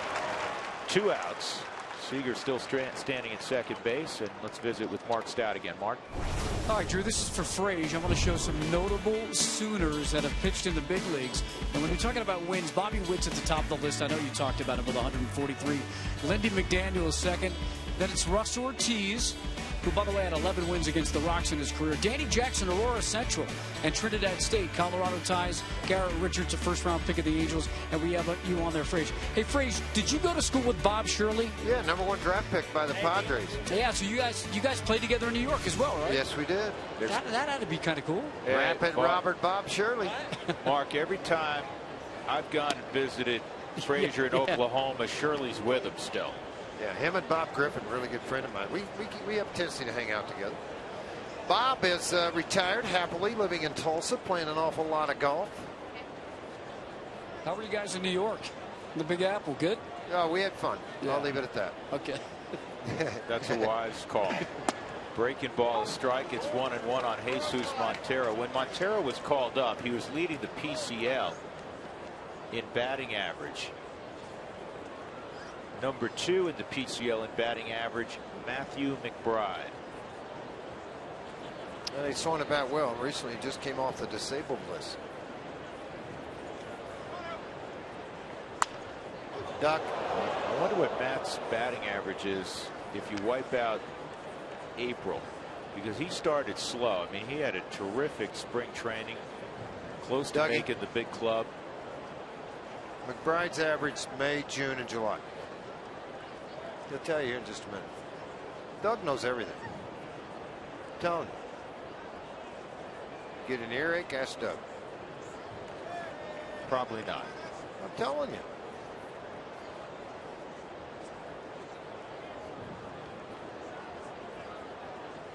One and 2 on Montero. And he got him to chase. Nicely done by Friedrich. The tag at the plate. That ends the inning. Seager left at second base. Middle of 5. Rockies 3. Mariners 3. Tuesday night at the ballpark.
John Gray went 4 innings, allowed 3 runs, 2 earned. If you're just joining us, he's out of the ball game. And the Rockies will have Jose Reyes leading things off in the 5th inning. Looking down there, back upstairs with George Frazier. I'm Drew Goodman. How you doing, partner? I'm good, man. I like it. A little tie ball game, 3-3. We're going to flip it around here, get busy, top of the order, going to get after him. What do you think? Sound good? Yeah, well, shooter, rock fire. Robbie Rasmussen, another lefty in there for Vidal Nuno. So it's Reyes, Arenado, and Cargo here in the 5th inning. Rockies had 18 hits last night and lost. Wait a minute. Okay, go ahead. All right, go ahead. Do you know Look at Dougie. Dougie took off running. Do you know that that's happened with the Mariners 81 times where they've given up in their history 18 hits? Do you know how many times they've won? How many times? 3. What's he asking about now?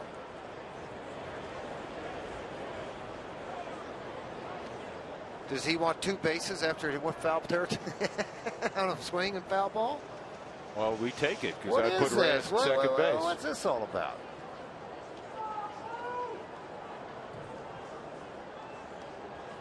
Huh. Jerry Davis, who's umpired 31 years at the big league level, numerous World Series, playoffs, division series. Well, now they are coming over to explain something to Walt.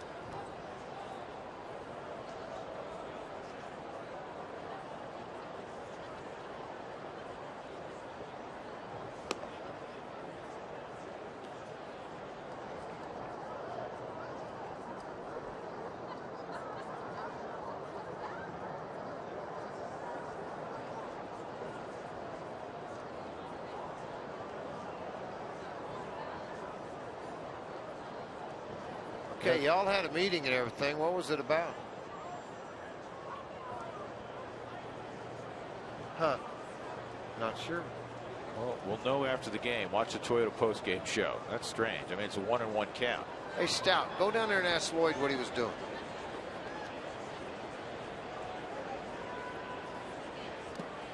Two and one. Huh.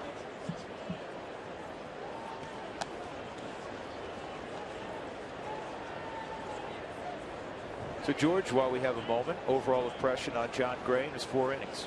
You know what?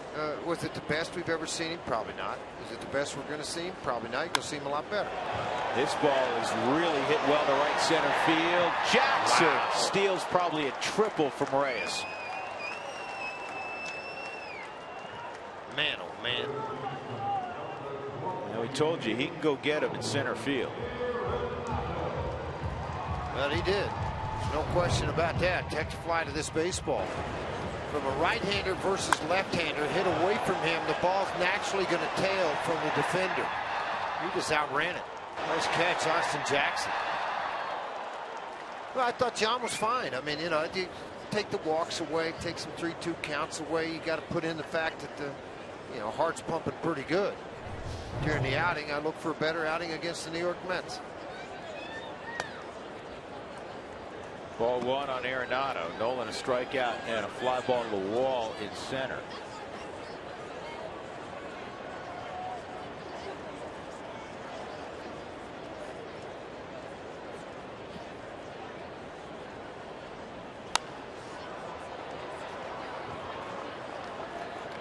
See Dave Dombrowski, longtime GM in Detroit, got let go today. Got whacked. Gone. Out. Couldn't believe it. That's a good general manager. You know, and I asked too, I said, who's making that decision? Who is the guy that, you know, because I don't think, is it Listash, the owner's there every day. They say his daughter's taking over an awful lot of the day-to-day operation. Dombrowski's a good general manager. Don't be surprised if he doesn't end up back in Florida running that one and if DJ stays in the dugout. Mike Berger's been the acting general manager along with Michael Hill, 2 former Rocky employees. Michael's official title is president of baseball operations.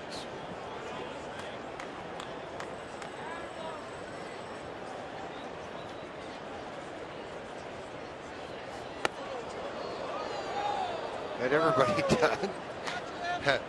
Will Little duck? Arenado duck? Got your duck. I think Lloyd just yelled at him. Hey, did you see it?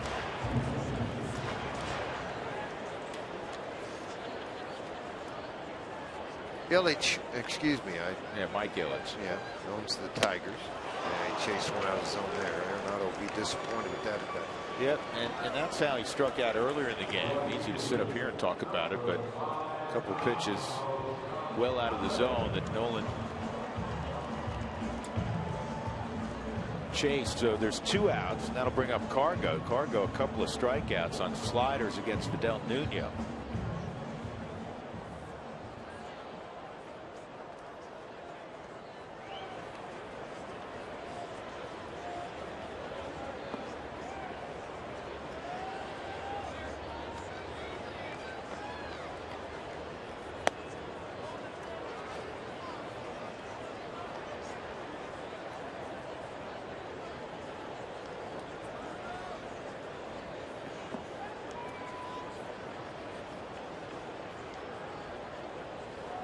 Here's the 1-0 to Carlos.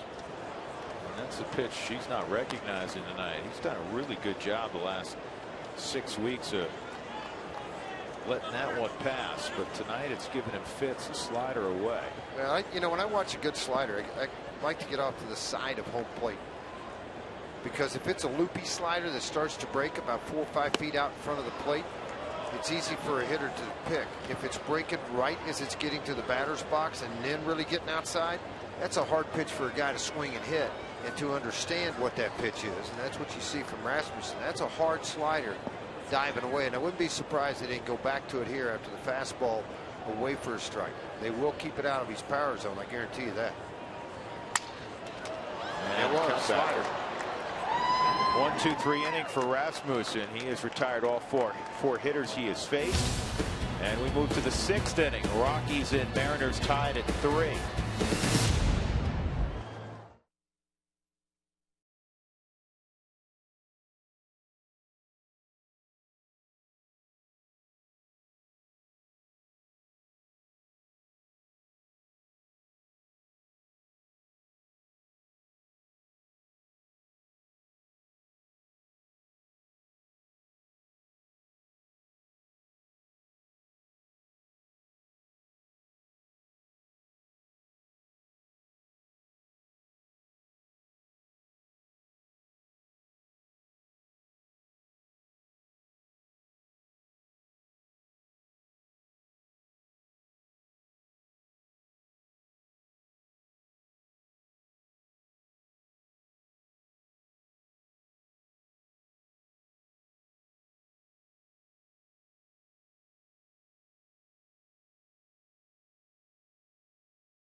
Standings are brought to you by Direct TV. It's an interesting division. The Astros have gone back in front of the Angels. They've had some issues of late. The Angels finally won a ball game yesterday. They're 3 back. The Rangers are 7 back. And then Seattle having a disappointing season after winning 87 games last year.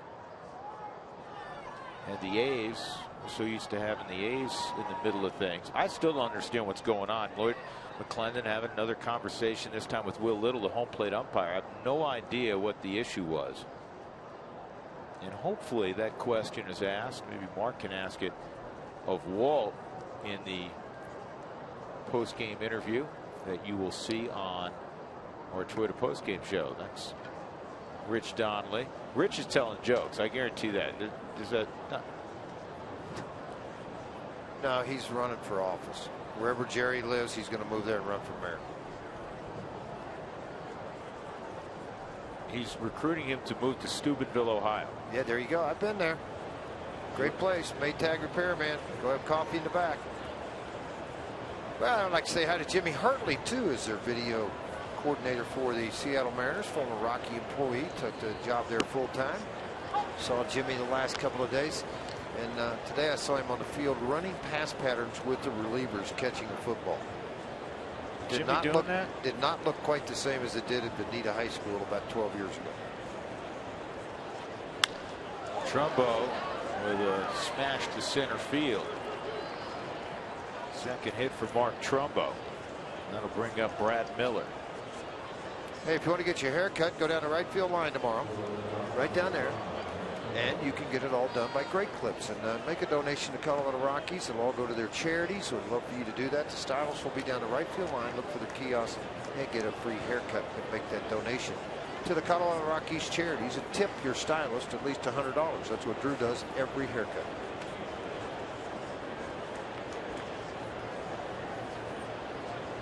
Is that what I do? I'll tell you a funny story about Brad Miller. Last night he hit that home run.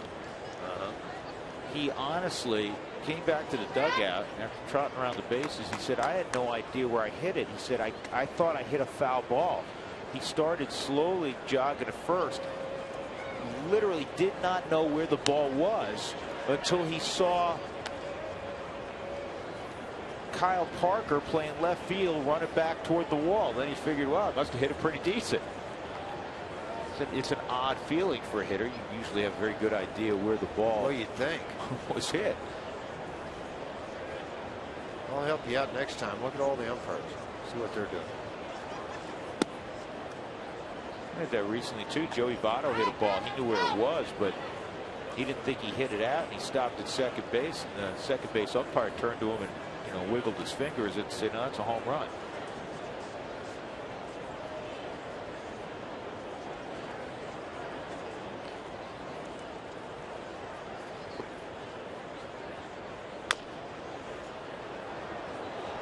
DJ wanted to get the lead runner, and then either lost the handle or didn't think that was available anymore and wanted to come back to Parker at first, and everybody's safe. He lost the handle.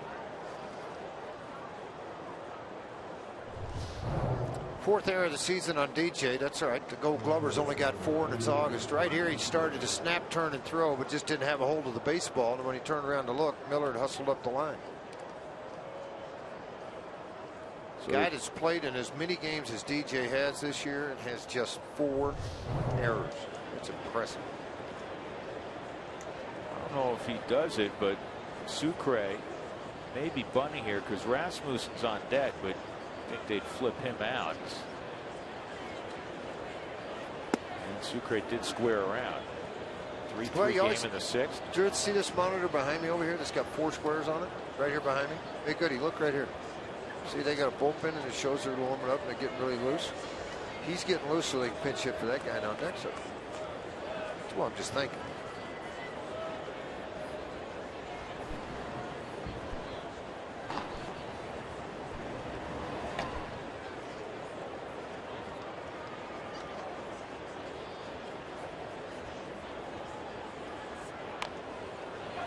And that's good execution. Good bunt by the backup catcher, Sucre.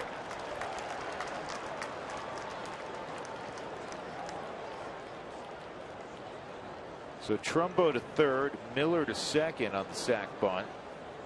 Now they're going to go to the veteran Gutierrez, I would think, was who they would go to. He spent some time down at AAA the last couple of years and stuck with it. Veteran hitter that's been around for quite a while. He's at 262 on the year, just 24 ball games so far, but at 3 home runs, 8 RBIs. As a pinch hitter, he's 1 for 6. That 1 hit, a home run, he got 4 RBIs out of it, a grand slam. Was that a grand slam, Doug? His home run this year. 1 hit as a pinch hitter. Steve Foster will make a quick trip out to the mound. Scott Oberg is warming up in the Rockies bullpen.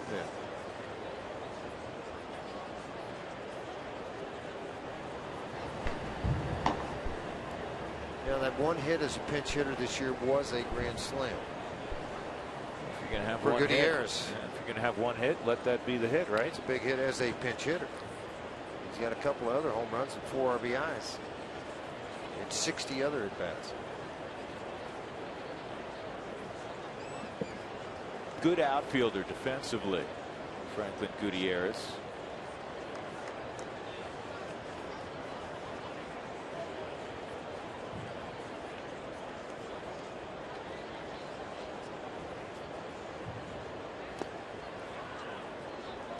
And 1-0.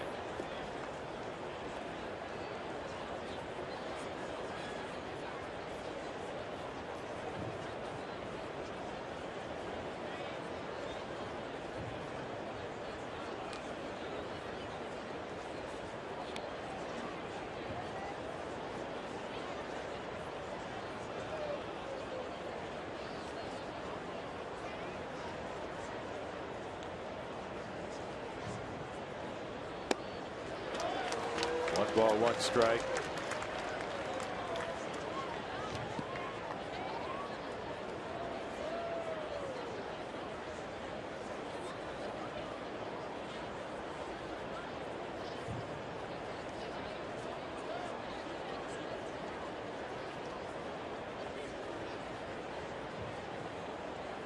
One and one on Gutierrez, 2 in scoring position.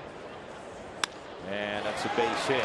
Trail runners Miller. He's got good speed, and the throw to the plate is not going to get him. And Gutierrez never broke stride. He's going to end up at second base. So the Mariners retake the lead 5-3 on the pinch single by the veteran Franklin Gutierrez.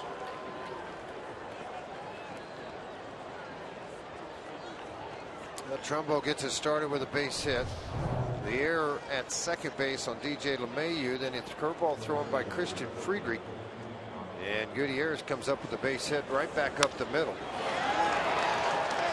And with Miller running, he's got pretty good speed. He took off line. Charlie's throws off line. The ball gets by Nick Hundley and by Friedrich, but able to recap and keep Gutierrez at second.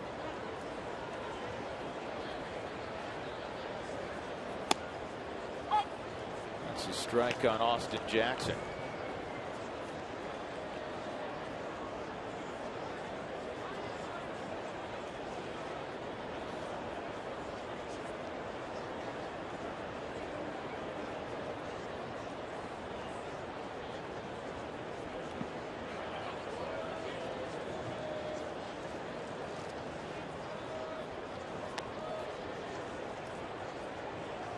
Michael Guipe, who was just brought up today by the Mariners.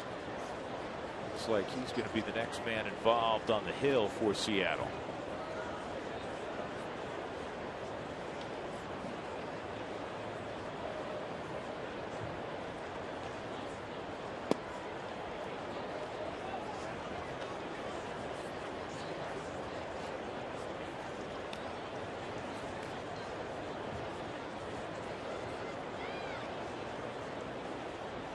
Two runs in here in the sixth inning, one out.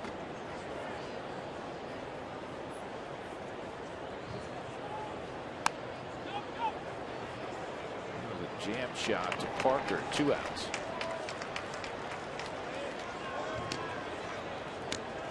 Gutierrez at third, Kyle Seager to the plate.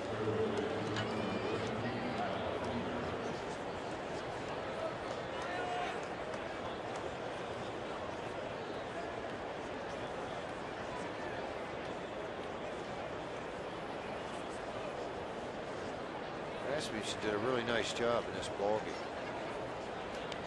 Winning in a third, no hits, couple strikeouts, maintained the game.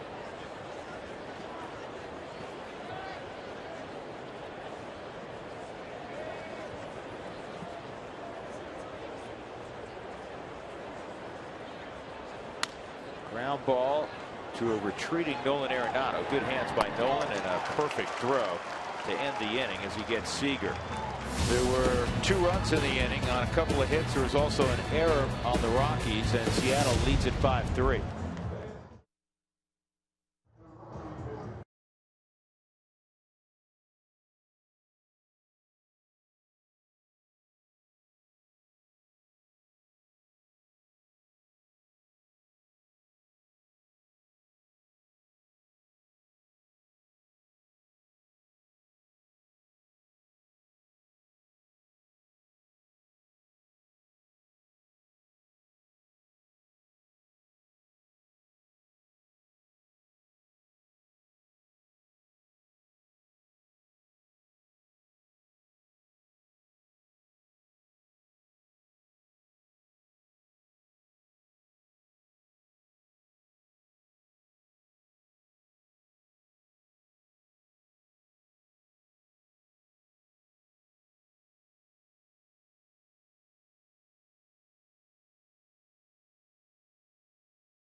Rockies trail the Mariners 5-3, trying to snap a 4-game losing streak that dates back to 2012 against Seattle. Beautiful, beautiful Tuesday night in the Mile High City. Drew Goodman, George Frazier, Mark Stout, and our entire Root Sports crew. We go to the bottom of the 6th inning. Kyle Parker, DJ LeMahieu, Nick Hundley, and Michael Guipe is called back to the big leagues. Been in 3 ball games so far this year. 4 1/3 innings, hard thrower. He'll start out taking on Kyle Parker, then DJ LeMahieu, and Nick Hundley.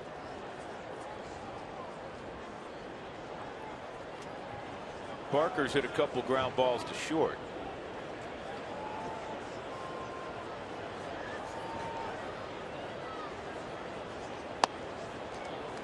Fastball in there for a strike and a half swing from Parker. 0-1.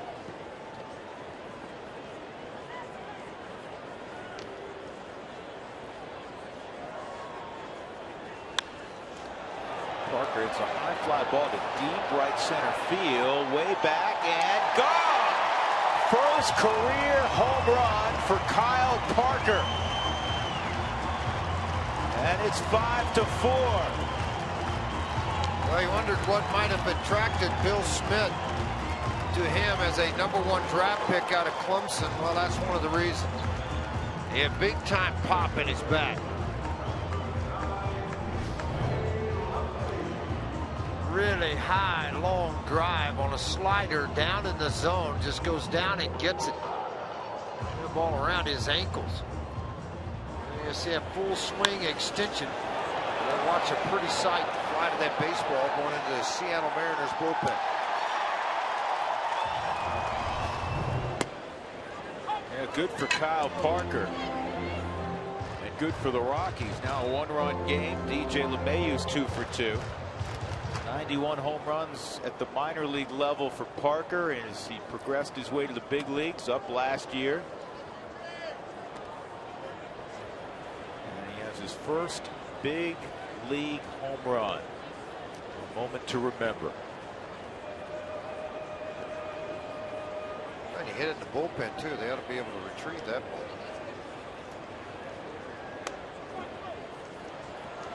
What a 3-pitch strikeout of LeMahieu. That was a called strike on the outside corner by Will Little.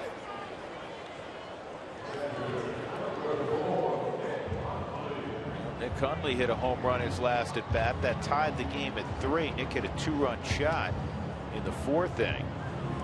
And for Nick, it was his 87th hit of the year. And you're saying, why are we telling you that? What is significant about 87? It ties his career high set 2 years ago. So I think he's going to blow past that.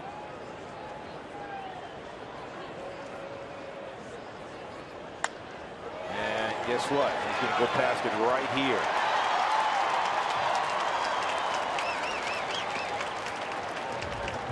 So a 1-out single for Hundley. He's now the tying run with Brandon Barnes coming to the plate.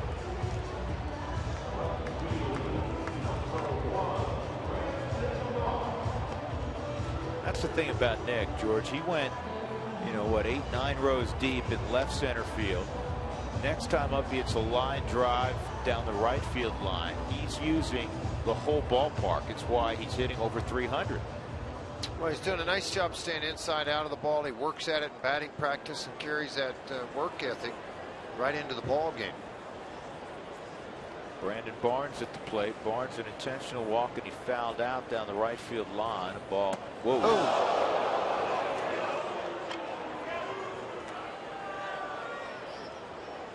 Ben Paulson has jumped out into the on-deck circle. Yeah, that's Nolan Ryan used to call that a bow tie. That's exactly what he called it.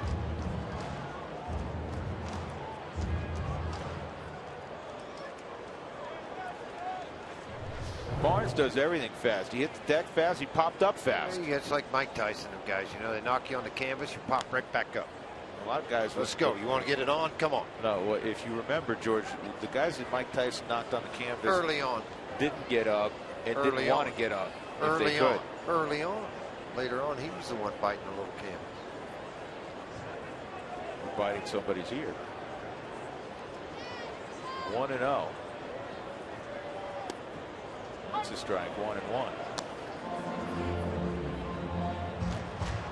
Rockies have had a miserable time against the American League this year. 2-13. Last few years have been a struggle, but this year 2 wins in 15 ball games.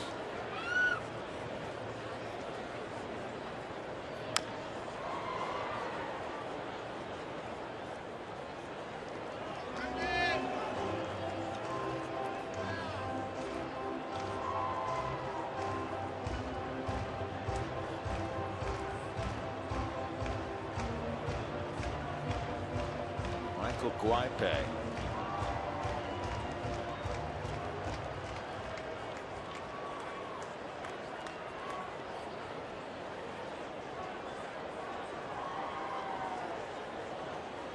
Huntley will sneak attack you at first once in a while. He did yesterday.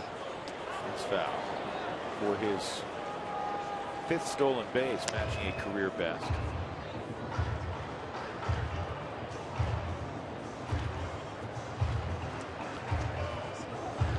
Parker.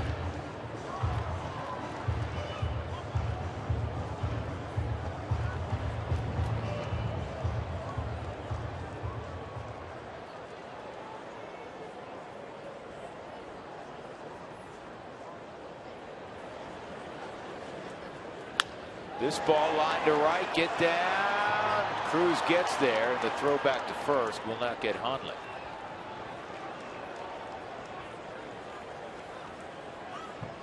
Barnes, he's like, come on, let the other one go by. You couldn't catch Huntley. You go make the move and catch mine. Ben Paulson will be the pinch hitter here with 2 outs in the 6th inning.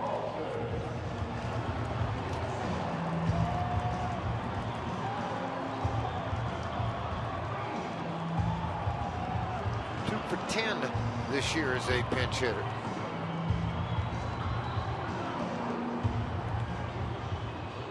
Ben started last night, was 2 for 5, including a 2-run double in the 9th inning.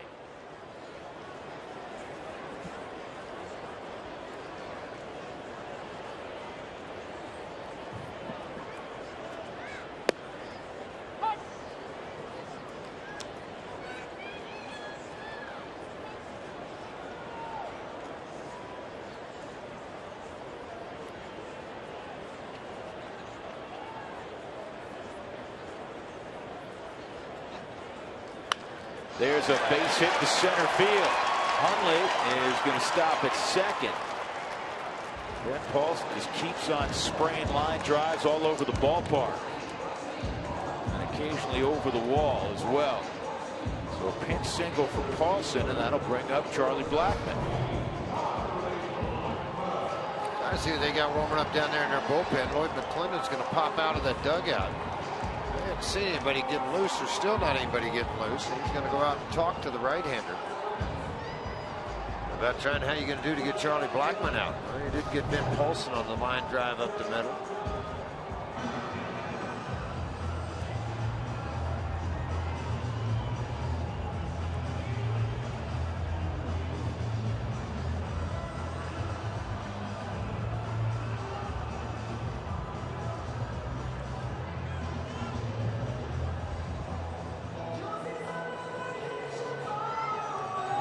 Done with his conversation. Charlie Blackmon last night 4 for 6 at the plate. Tonight he began the evening with a home run to the bullpen in deep right center field.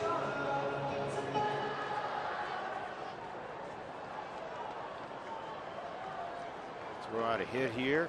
The Rockies will be even on the scoreboard. Charlie will have his batting average right at 300.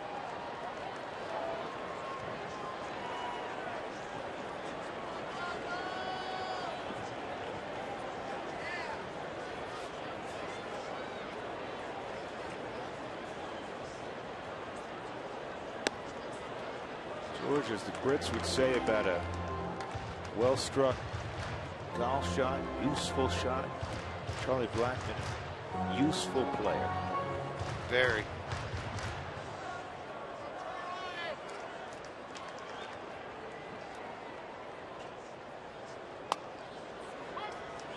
Ball and a strike on Charlie. He's so intense. See him. He takes a walk. Didn't want to show up Will Little, but he made sure he gave him his thoughts on that called strike. He barked at him a little bit.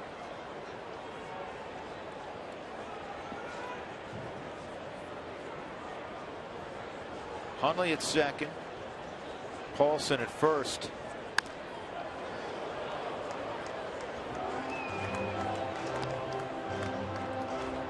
That's about as far out as you can reach and still stay somewhat attached to your seat. Or have somebody grab and hold your feet? Yeah, pretty much.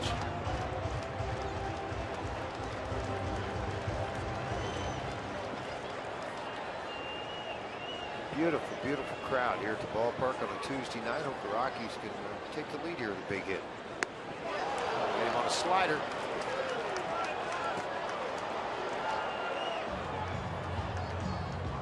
So Blackmon and Sense look back again at Little.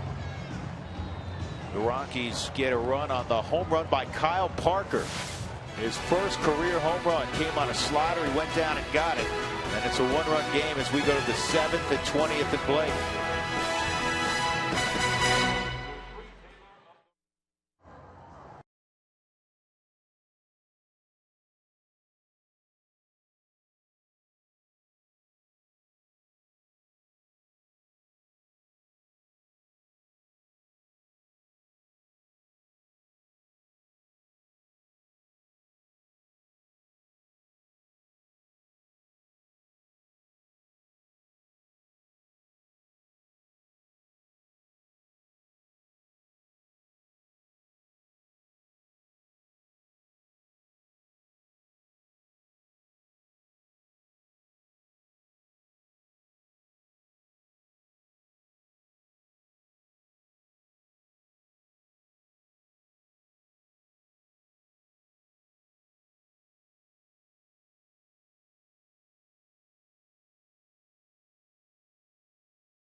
This was sent in by Kathy Overman.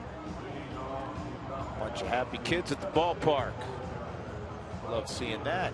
Some changes for the Rockies. Kyle Parker goes to left field. That's where he started last night from first base. Paulson stays in the game. And Scott Oberg is on the mound for the Mariners in the 7th inning. It's Cruz, Cano, Montero, 3, 4, and 5. 36th appearance for Scott Oberg, an ERA of around 6. It's been the long ball. 8 of them given up in 33 innings. It has come back to bite him, but other than that, pretty useful guy working out of your bullpen. Velocity will be in the mid-90s with the fastball, and a very good slider to go along with it.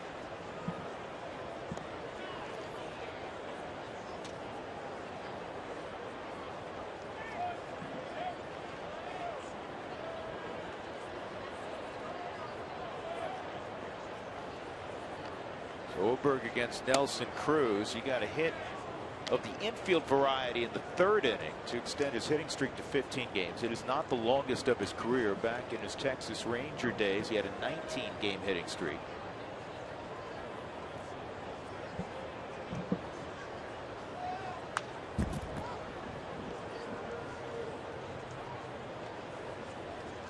Cruz is interesting for a lot of reasons, but he led baseball last year with 40 home runs hit with the Baltimore Orioles. You may be wondering, how often does a guy who leads big league baseball in home runs move to a new squad the next year?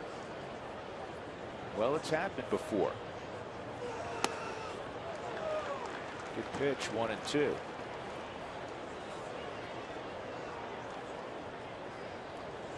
fact, it's happened several times. It's most recently happened when Beltre left the Dodgers after hitting 48 and went to the Mariners. That was back in 2004.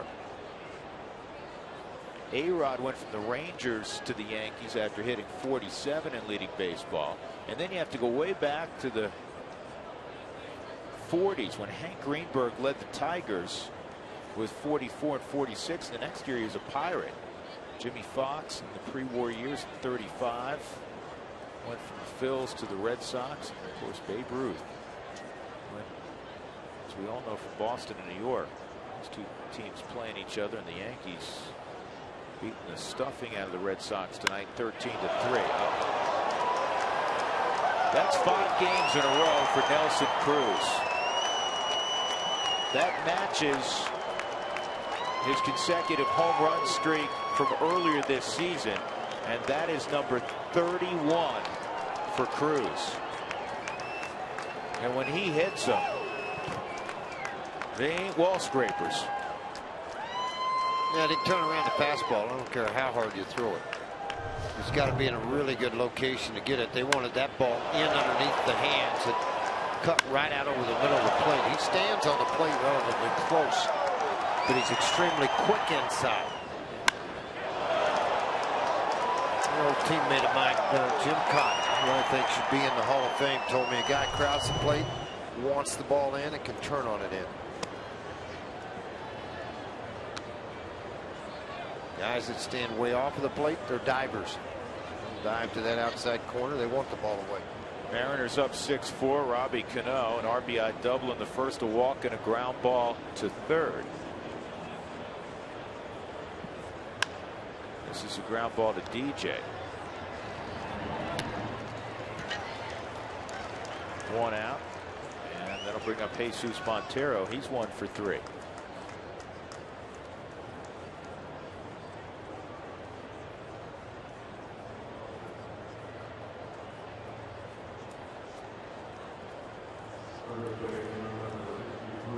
Well, Mickey Mouse brings the magic of Disney to the ballpark Sunday, August the 16th. When you purchase a Mickey Mouse ticket package, you'll receive a Mickey Collector's Edition New Era Rockies baseball cap. So make sure that you take advantage of that coming up on August the 16th.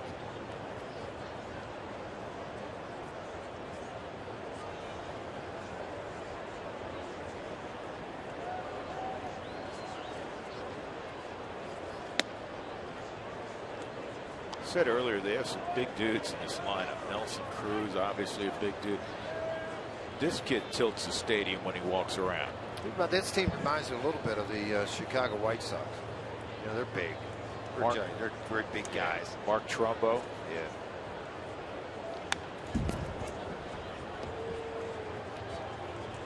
He had a towering home run during batting practice, several of them, folks. Today you could have had a stack of pancakes before the thing landed. No question.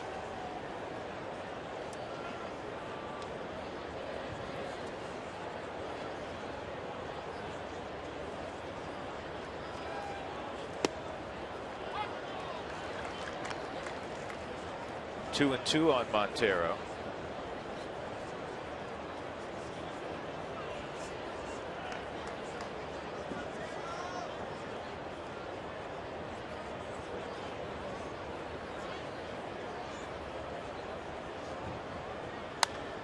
Oberg's fastball at 96 fouled off. Talking to Darren Holmes about Oberg today. He's excited about this kid's future, and this is part of the process to learning how to pitch at the big leagues. There's been some real good outings. He's got electric stuff, you know, mid to upper 90s. Got a good slider, but there have been days where misplaced pitches have landed really far away. Happened a moment ago. Yeah, it did with Cruz. They wanted to run the fastball in underneath the hands and cut out over the middle of the plate and left the yard. But he won't be the first or the last. That man's hit a lot of home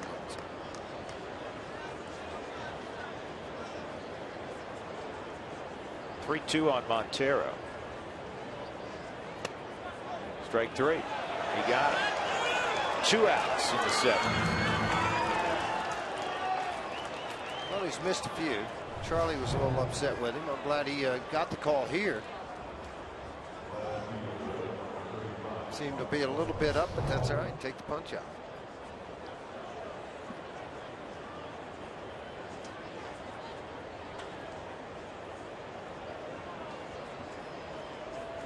Here's Mark Trumbo. Speaking of large individuals, Trumbo 2 for 3, couple singles. He scored 2 runs for the Mariners tonight, and a slider. George, you couldn't hit that with a boat paddle. If you're floating in the ocean, couldn't hit the ocean with a boat paddles the way it goes. Is that the line? Yeah, couldn't hit the ocean with a boat Just hadn't paddle. heard you say it in a while. Well, it's been a while, but I understand. You were close. You had the paddle and all that stuff. Good fastball right there, inside inner half of the plate. Quickly 2 strikes on Trumbo. Good years with the Angels. Wasn't with the Diamondbacks to find out long enough what kind of year he might have.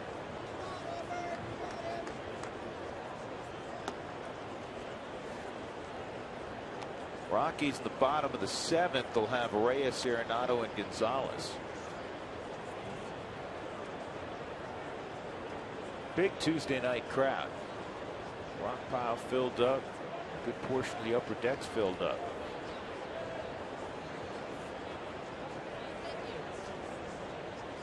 And that's slowly hit up the middle. Reyes got it, and Jose will throw out Trumbo to end the inning. Nelson Cruz hit his 31st to lead off the 7th, and the Mariners extend their lead to 6-4.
This look back, Colorado's #1 volume Lexus dealer. It was the big league debut of John Gray in front of friends and family. Mixed bag for John, 4 innings. He gave up 3 runs, 2 earned. The Rockies got even on 1 swing from Nick Hundley to make it 3-3. They were down 5-3 when Kyle Parker hit his first big league home run, 5-4, and then just moments ago, 6-4 on the home run by Cruz. Back live, Jose Reyes down the left field line for a double. Jose saying, man, they robbed me out in center field last time on Boston Jackson. A great running catch. I'm going to go a different direction. And Reyes, a leadoff double here in the bottom of the 7th. Well, you like to see it slicing double down the left field line, able to get up to that baseball. They're up by 2 now after the home run. But a good way to start the bottom of the 7th for the Rockies. Jose Reyes, you're in the middle of the heart of this lineup.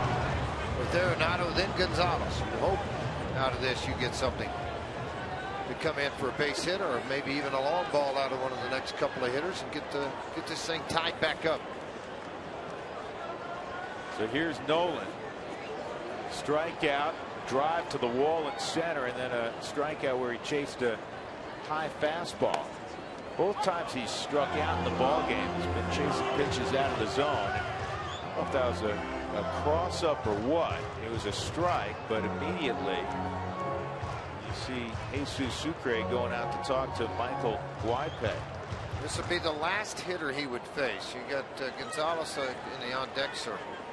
And if I'm not mistaken, Joe Beimel was warming up down in the bullpen for the Mariners, the left-hander. Yep, that's Joe.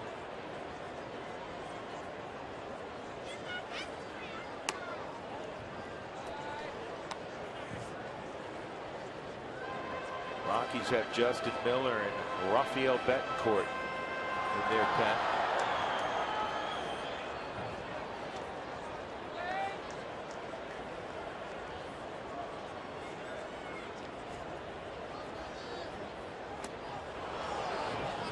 I feel like Nolan is chasing more now than he was certainly in June. I mean, it's just swinging at some bad pitches you normally don't see him swing at, getting into counts.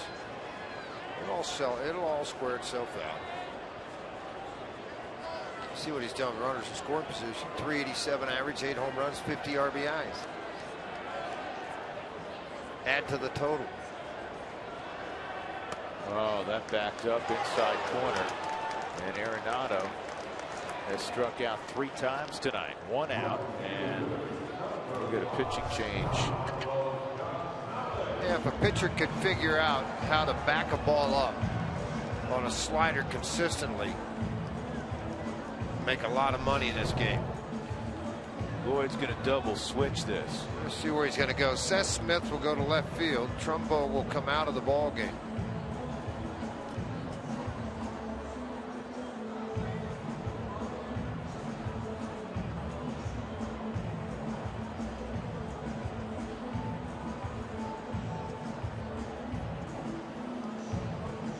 Beimel will come in and try to get the second out of this inning.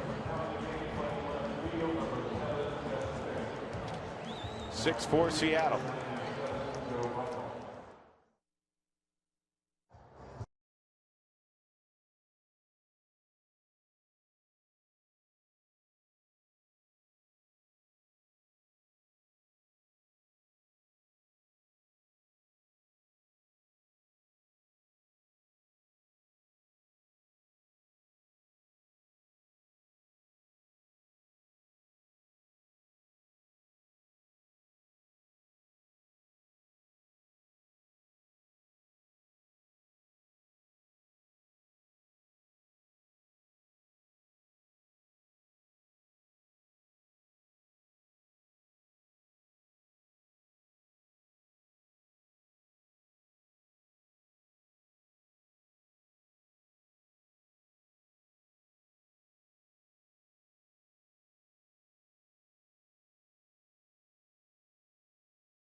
The Rockies have Jose Reyes with 1 out at second base. He led the inning off with a double.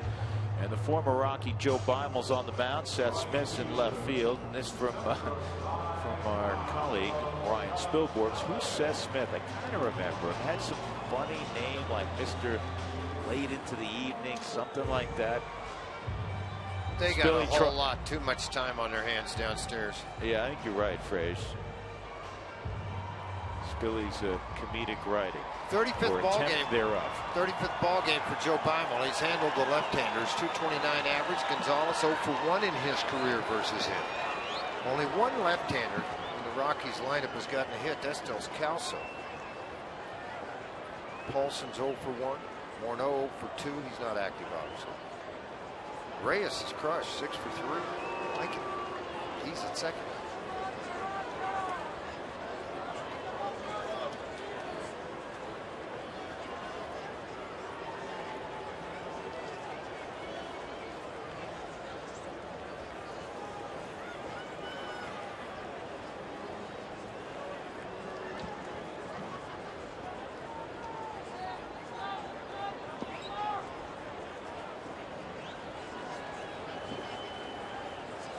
Margot 2 strikeouts and a broken bat comebacker. He's faced all lefties tonight, and this one is pulled, but the first baseman Montero. Reyes with 2 outs at third, and that'll bring up Parker.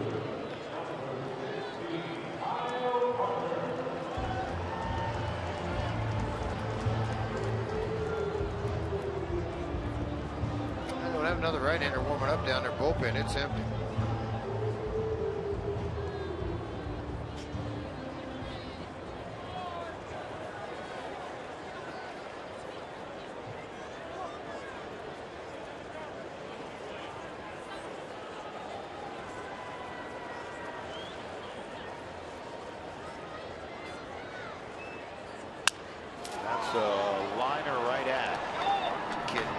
Baseman Cano, he picks it up, throws to first, ends the inning. Reyes left at third base.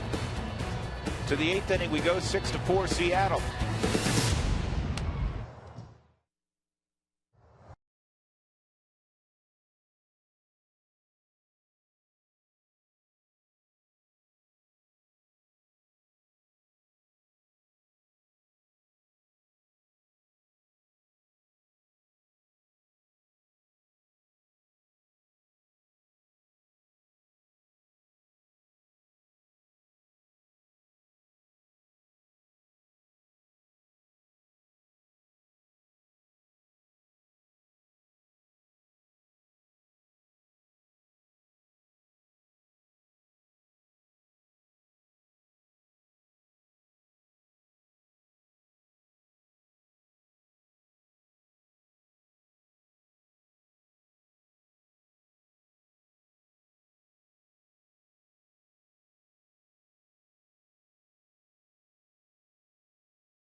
Sports is brought to you by Southwest Airlines. Book your low fare now at southwest.com.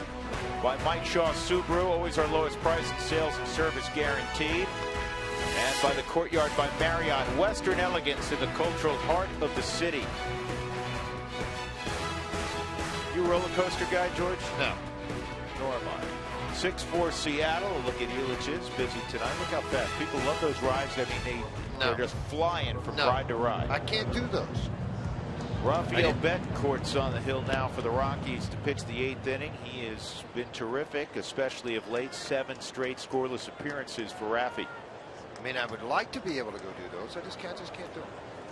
Just can't make it around it. All righty. Ralphie making his 38th appearance on the year. 32 2/3, 33. Keep it right here and see what can happen.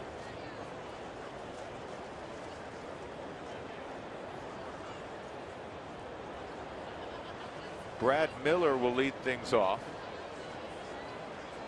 Miller reached on an error, an uncharacteristic error by DJ. Just lost the ball trying to pull it out, get the lead runner on a ground ball, and that's a base hit right center field. Blackman a long way to go to get to it. He's trying to hold Miller to a single, and Miller is in with a leg double. You can see that coming from far away. Charlie does that same sort of thing.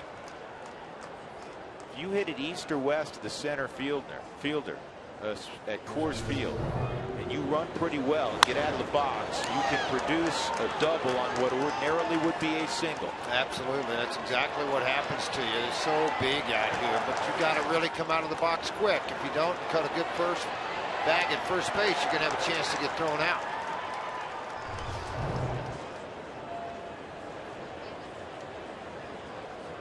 Jesus Sucre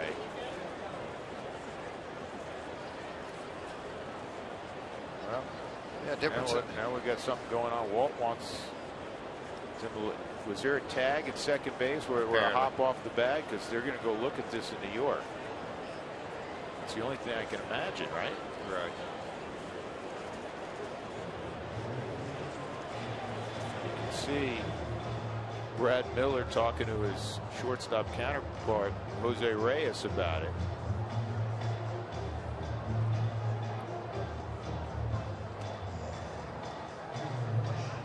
It's time for a Subaru review. Whether you're on the road or at the game, everybody could use a second set of eyes.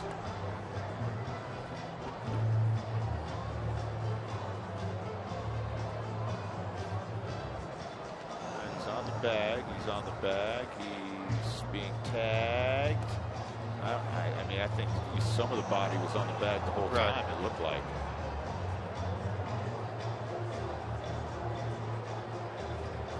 Now you have, I don't know, right there. You go back, fellas, like 6 frames. See if he came off at any point in time.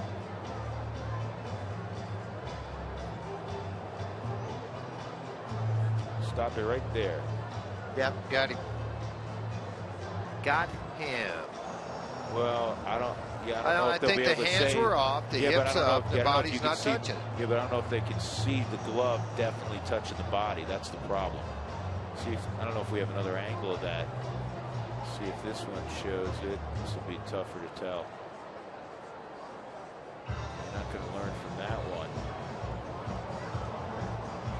Well, that's not going to be definitive enough for those guys in New York. No, because you can't tell. I mean, certainly it looks like for an instant that he's off the bag, but you can't tell is the glove touching the body right there. You don't know. So Bill Cuzzy's kind of walking around to the backside of it, make sure he's seeing everything. This is a better view of when the glove touches the body.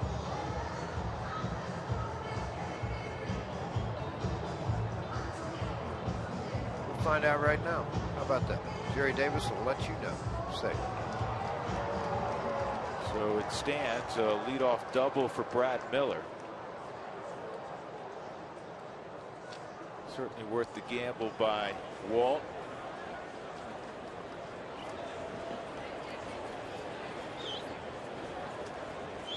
Tonight the Mariners 4 for 9 in this situation with the runner scoring position. The Rockies have struggled. They're 0-7.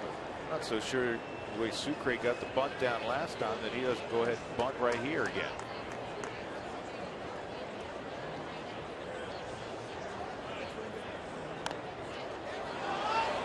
That's a fair ball. Play at third. Out there.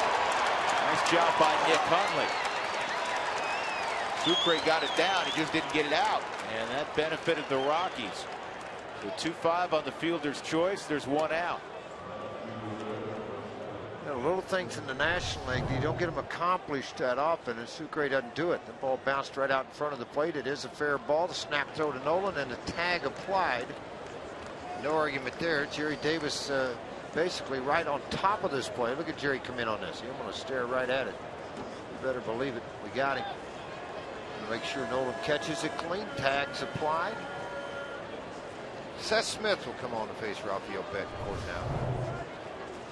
Rafael's making sure who he's going to on the double play ball if it's hit back to him, because Reyes, DJ are on the far right side of second base. Nolan playing up the middle.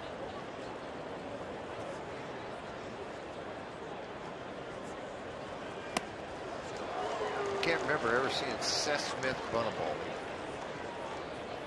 Can you lay a bunt down? You ever seen him do it? Smith? Yeah. Well, he won't be doing it here. Wait. Whole left side of the infield's wide open. Top of the order's right behind you. Just a thought to throw out there. Kind of, we've seen Cardinals do it. Why not? I'm with you. I don't think I've ever seen him do it. I've never seen him lay a bunt. But also, you know, keep in mind when he was with the Rockies, these shifts weren't popular. And I can't imagine him doing it after swinging at the first pitch already with a strike on it. I know. Just throwing it out there. A little conversation for you to talk about. You know what? I had a conversation with Seth about being back at Coors Field. And George, you're a good golfer. You know, when there's certain holes, you stand on the tee box and it sets up well for your eye. You just feel good over the ball. Yeah. In certain holes, it doesn't set up well for your eyes. And man, I can't see the fairway. It doesn't feel like I can fit it in there. Well, Smith made a great point that when you come to Coors Field, you look out there and the outfield's so big, you feel like as long as I get it in play with some degree of authority, it's going to find an empty piece of real estate. Wide open, yeah, you're right. Now, you pitched at Wrigley Field. When the wind's blowing in, and as tight as Wrigley is with the short gaps, a hitter, especially if he's not going well, can walk up there and it seems like there are 19 guys in the field. Absolutely, they can.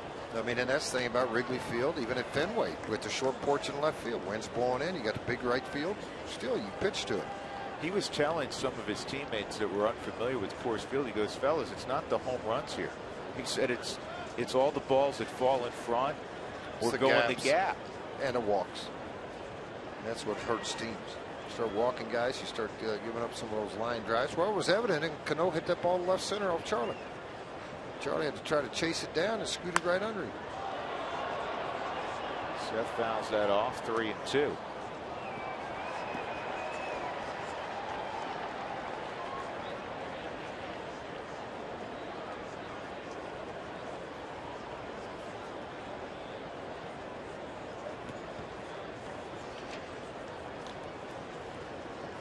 Ajax, Austin Jackson on deck.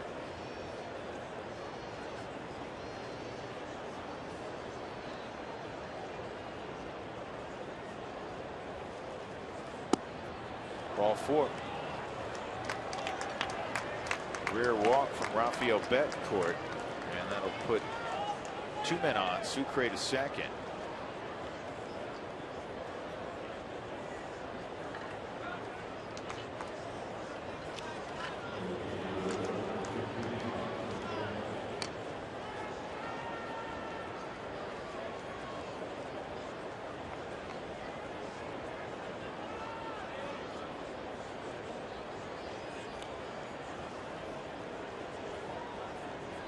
Jackson tonight 0 for 4.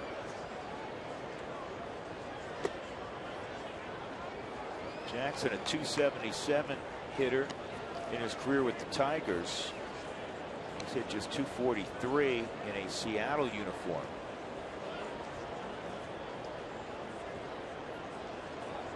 His on base percentage down about 60 points as well.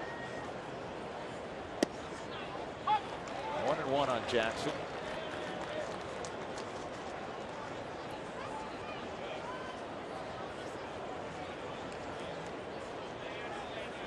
Boone Logan warming up down in the Rockies bullpen.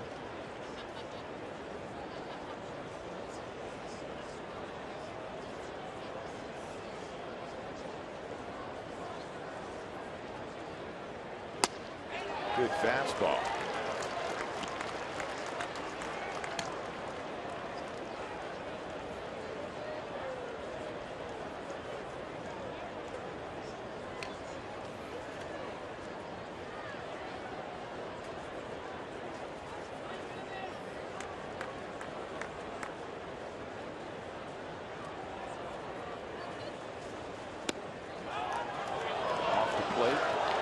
Crowd wanted it. 2-2.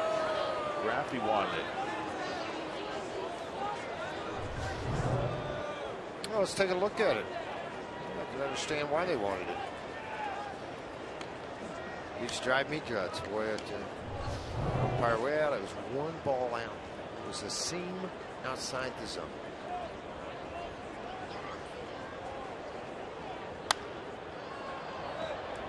Ken Kaiser said Hall of Fame pick, son. Is that Kaiser? No, that was God. I can't tell. He used to call it God in baseball. What was his name? Think of Crawford? No. I'll think of it in a minute. He retired. He was really good. All the ball players. And he liked that being called that because he thought he could just control everything in a baseball game. What was his name? I know who you're thinking of. Tall, had kind of white hair. That ball's hanging, breaking ball is going to get hit hard. Cut off by Parker. Sucre is going to score. Yep. It's 7-4 Seattle. Jackson is 28th RBI. First hit in the series for Austin Jackson. That ends the 7-game scoreless streak for Rafael Betancourt. 28th RBI for Austin Jackson. It's a slider / curveball that just hung up in the middle of the zone. And he was able to come up with a base hit, his 28th. And Walt's going to go to the bullpen and try to get the left-hander Boone Logan, who will come on to face Seager, and see if he can get him to shut it down.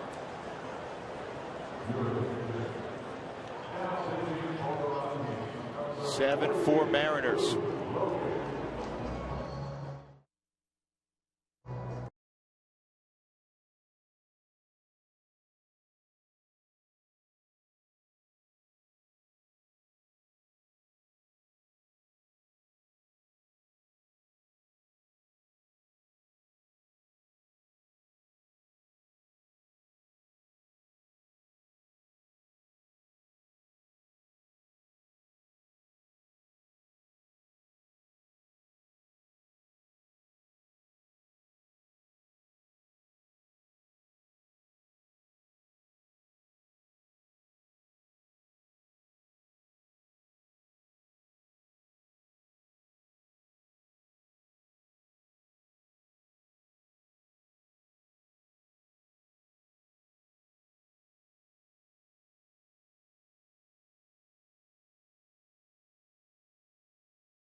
Rockies fan, it's back to school time. Is it back to school time already? At the Dugout stores, shop the back to school sale with great brands and styles throughout the end of August. It isn't back. Is it back school yet, Dougie?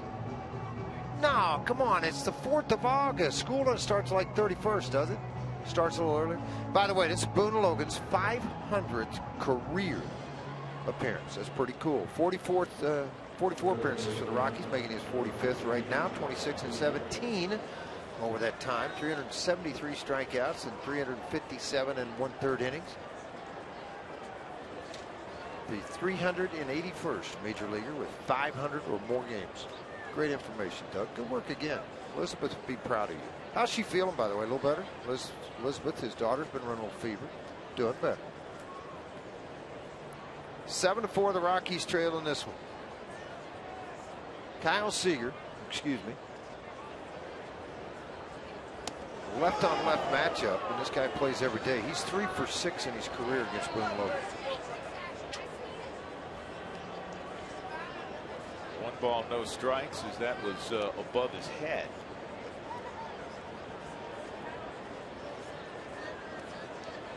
Logan loved to get a ball on the ground right here. A run in. The Rockies with 6 outs to work with offensively, now down by 3 runs. Mariners have scored 3 straight innings. Smith will tag. He'll move up, as will the trail runner, Jackson.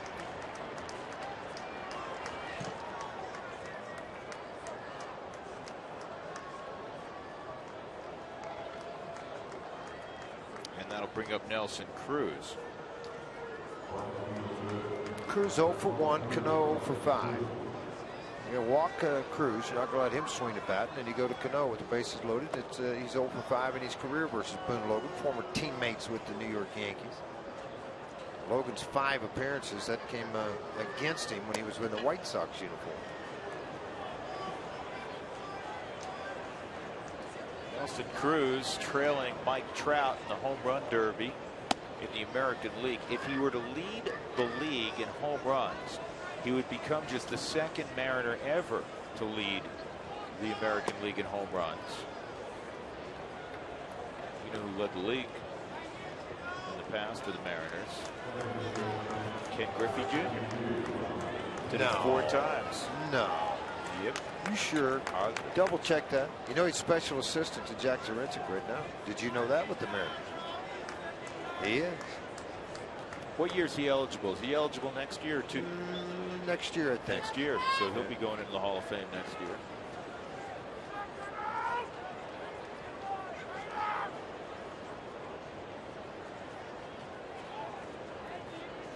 I can remember back when he was babysitting my son at Yankee Stadium. Well, yeah, that's right, because Senior was your teammate. Senior was a teammate. Robbie Cano with the bases loaded. Slider from Boone Logan. These two guys were teammates in New York with the Yankees.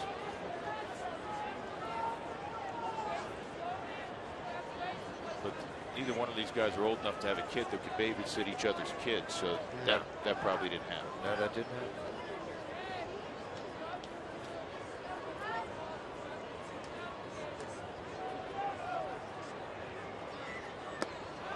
Two.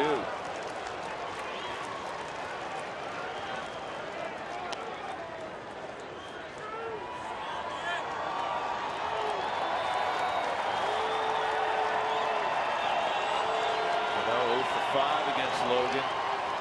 Bases loaded. 0-2 count.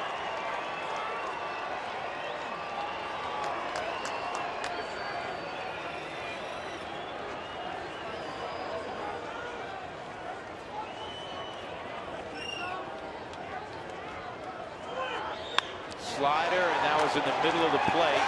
Line to center. One runner scored. Here comes Jackson. He'll score. A 2-run single on an 0-2 pitch by Robinson Cano, and now it's 9-4 Seattle. We had 2 nasty sliders and then a hit-me slider. 48 RBIs now for Cano. He's driven in 3 tonight. Yeah, that's right. This slider, you see the spin more sideways. You lose some of the depth on it, and Cano able to go out and get it. Look at his eyesight, tracking the baseball, rotation. Able to go out and get it, drive it right back up the middle. So now Montero take 0 for 1 against Boone Logan in his career. I would think the Rockies would get that bullpen going again. Get mostly to the right-handed hitters. This ball's going to get hit hard right at it. We'll flip it over and make the out. In the inning, 3 more runs for Seattle. They've scored 4 of the last 5 frames. They're up 9-4 on the Rockies, middle of 8.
Eighth inning. LeMahieu will be first for the Rockies. Let's check our CenturyLink link to what's next. We're on the air tomorrow at 12:30 with the pregame show, and it's Taijuan Walker going for Seattle, a very talented young pitcher, former #1 pick, and the very competitive left-hander Chris Russin for the Rockies. 12:30, we're on the air, as I mentioned, and the ball game about 45 minutes after that. First pitch is in there for a strike on DJ. Joe Beimel remains in the ball game. He got the final 2 outs in the 7th inning. All 3 runs last inning charged to Rafael Betancourt.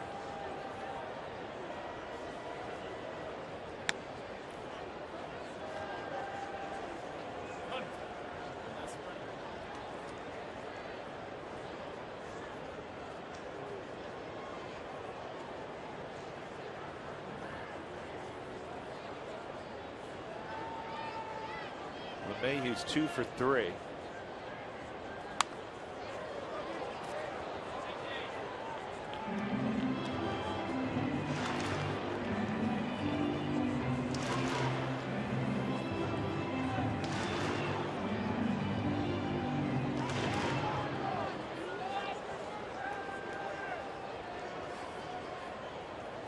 This is when you know you've been around for a while and had a good long career. Joe Beimel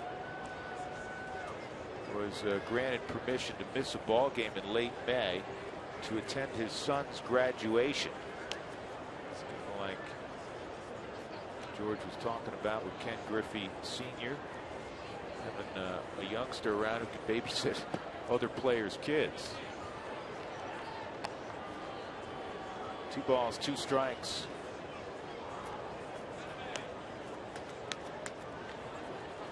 Tough night last night for DJ. It happens. He struck out 5 times. That doesn't happen much. Guarantee it probably won't ever happen again in DJ's career, but he's got 2 hits tonight. Stolen base, scored a run.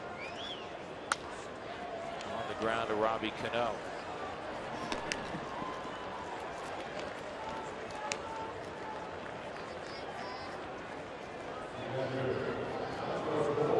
Who wants tacos? Fans follow @RootsSports_RM on Twitter to receive alerts for the Rockies taco special when the Rockies score 7 or more runs. That'll bring to the plate Nick Hundley. Another strong ball game for Nick. Last night he had 3 hits and 5 at bats. Tonight he's 2 for 3. And in the 4th inning he gave that dugout huge life. A 2-run home run to tie the game at 3. The Mariners just keep tacking on runs. John Gray made his debut. Some good. Also some situations where he just fell behind in counts. 4 innings, 3 runs, 2 earned, 5 hits, a couple of walks, 4 strikeouts. He threw 1 wild pitch, 77 pitches overall in 4 innings. Scheduled to get to baseball again next Monday when the Rockies open up a 4-game set at Citi Field against the Mets. And this ball to shallow center field, coming on to make the catch-offs to Jackson. 2 outs.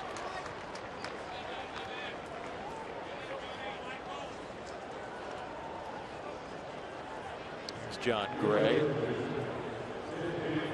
Good to see the guy make strides forward as a young pitcher. Hopefully every time out. It doesn't always work that way, but especially when you get some of those nerves out of the way of being at the big leagues, being at the big league level for the first time.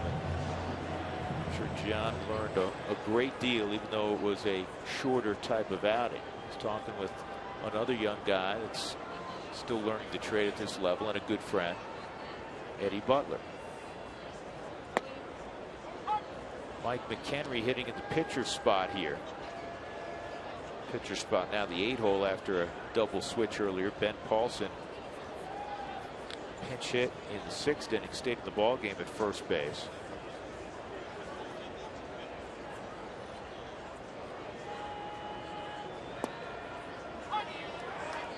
Two-strike count on McHenry.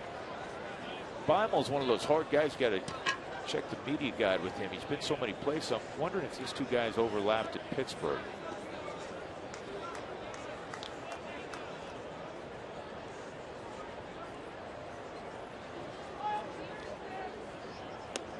Outside.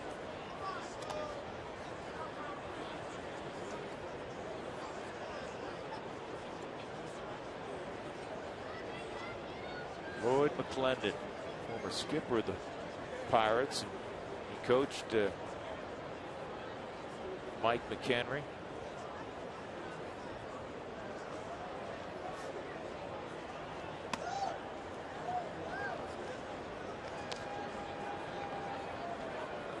McHenry and Bible did overlap in 2011.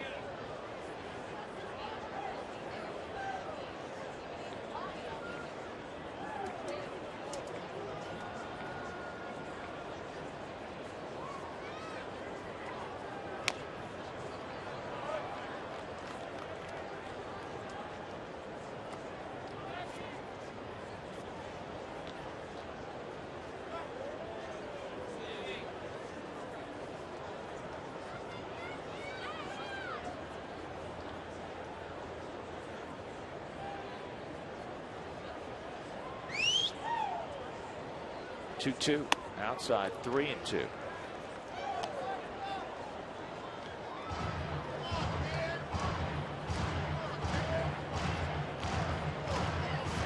Nine runs on 12 hits tonight for Seattle. 4 runs, 9 hits, a couple of errors for the Rockies.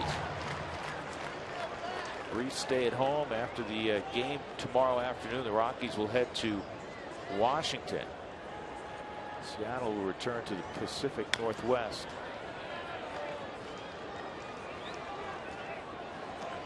Rangers will be in for 4 games.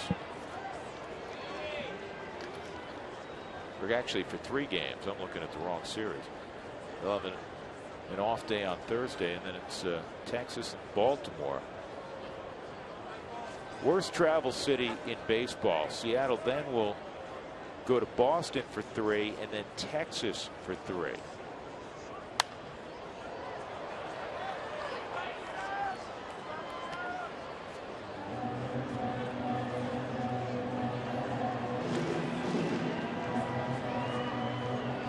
Looking at their schedule previously, see if they had any real crazy ones this year. Oh, how about this one, George? In May, they went Baltimore to Toronto. That's not bad. And then Toronto down to Tampa. Huh? Well, I don't think they got any. I mean, their travel schedule and the travel schedule. Everybody talks about Miami being bad, Tampa being bad. You got to be in Miami. It's easy to run up New York, Atlanta, Pittsburgh. I mean, you talk 2.5, 3 hour flights. These guys, everything's 4 hours, 3.5 hours. And just to get down to Oakland. Couple hours. Ben Paulson with 2 outs. McHenry at first base. Sharp single to center for Paulson. Pinch hitting in the 6th inning.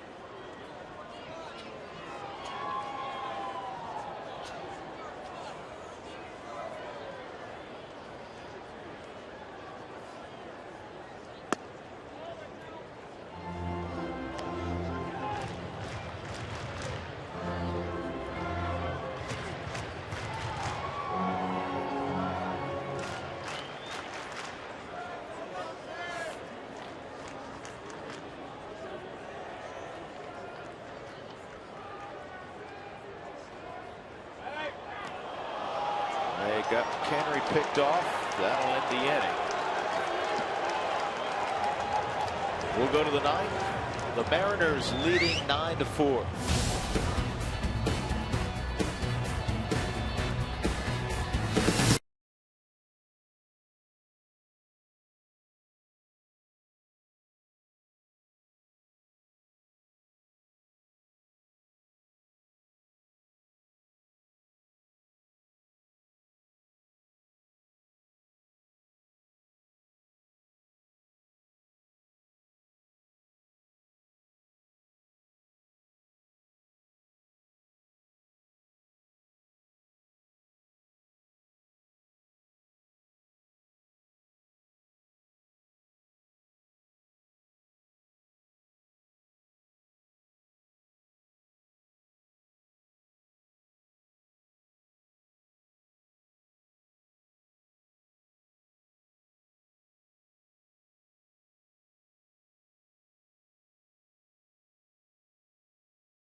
after baseball, we have the Toyota postgame show. We're going to talk about the gray area. It wasn't black and white with Jon Gray's first start in the big leagues. We'll break that down for his major league debut. We'll also talk about lefty Lucy. Nick Hundley had his first home run off a left-handed pitcher in the 2015 season, and a little cruise control. Nelson Cruz, 5 consecutive games with a home run. The Rockies have certainly been a victim of his consecutive hit streak at the plate as well. Guys, we'll send it back to you, and we'll see you right after the game. All right, Jenny, sounds good. 9th inning, Justin Miller's going to take over. 12th appearance for Miller. Big right-hander is 1-0, 082 earned run average. Most impressive for me, he's walked 1 in 11 innings. He struck out 13. Wipeout slider, getting an opportunity on a team that's had some struggles in its bullpen. It's had some injuries, and the Rockies are giving him a chance here. Free agent signed by John Weil, the assistant general manager here. He worked in the Detroit bullpen a year ago, didn't get much exposure there. He's getting the opportunity. He's taking advantage of it.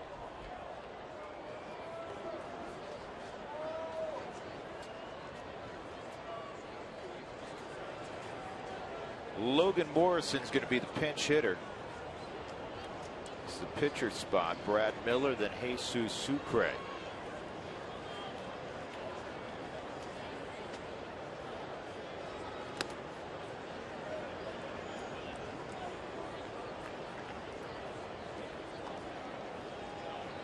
Powerfully built guy, Logan Morrison.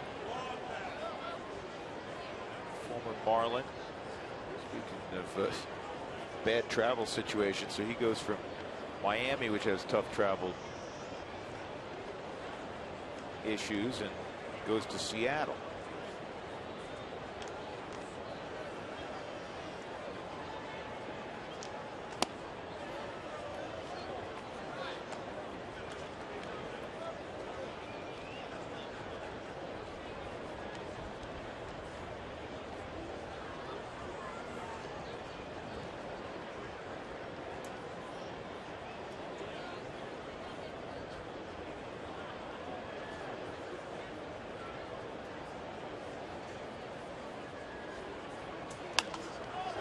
Out of play.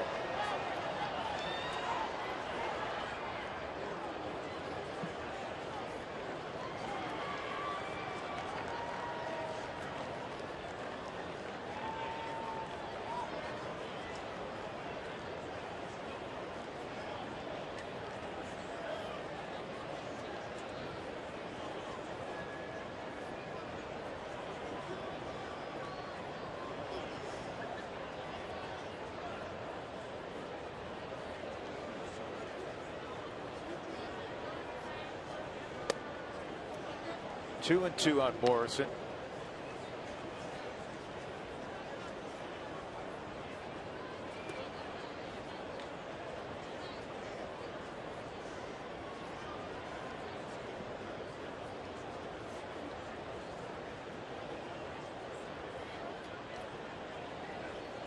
Morrison hit 23 home runs with the Marlins in 2011. And slowly hit. Reyes moves to the left side from the defensive alignment that had him on the right side. He throws out Morrison, first out of the inning. And that'll bring up Brad Miller. Follow the Rockies on MLB.com at Bat, the #1 app for live baseball, Rockies baseball. At Bat is an up-to-the-minute, within-the-game highlights, live look-ins, replays, reviews, radio broadcast, statcast, and more. Get all of that on MLB.com at Bat now.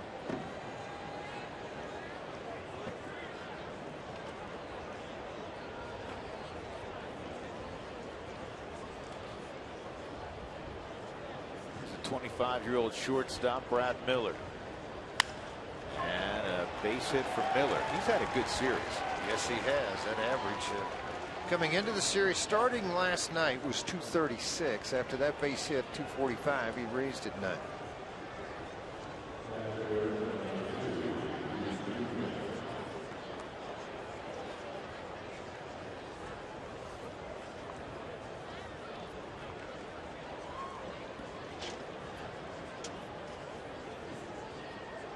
Jesus Sucre. Doug, is that Fernando Rodney warming up down there? It is. Sure is.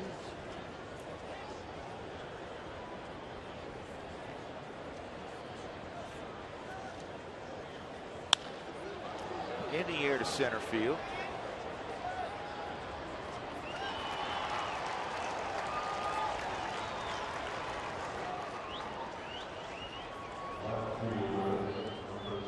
Two outs. Seth Smith will take his turn. Seth came into the ball game a couple of innings ago, and he walked and scored in the 8th inning.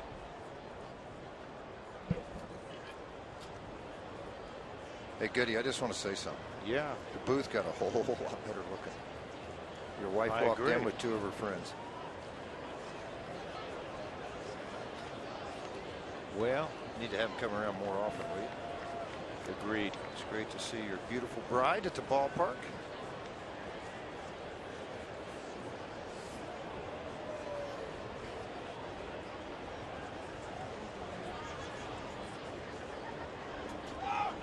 And the runner going. And Miller swipes second base. 11th stolen base for Miller.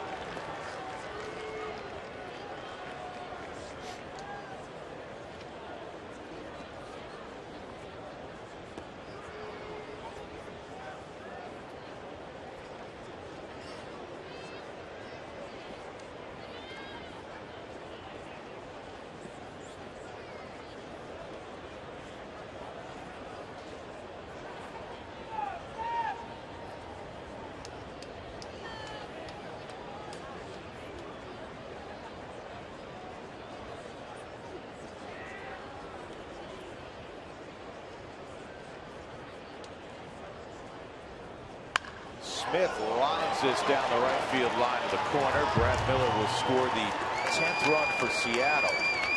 And Seth Smith again hurts his former club with an RBI double.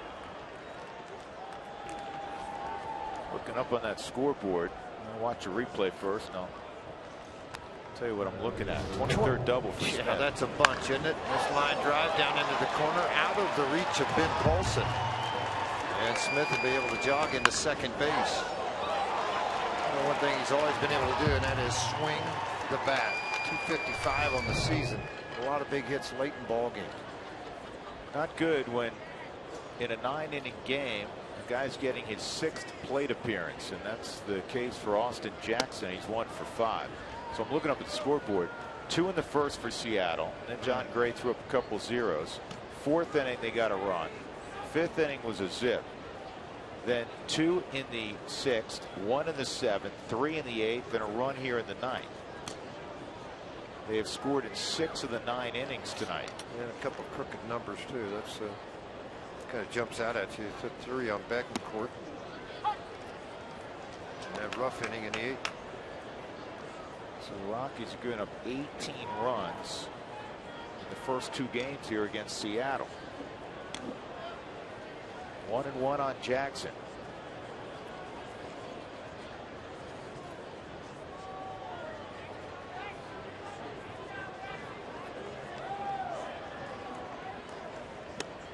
Good slider. 86 miles an hour in a very good location. Start it, take it across the plate, bring it down.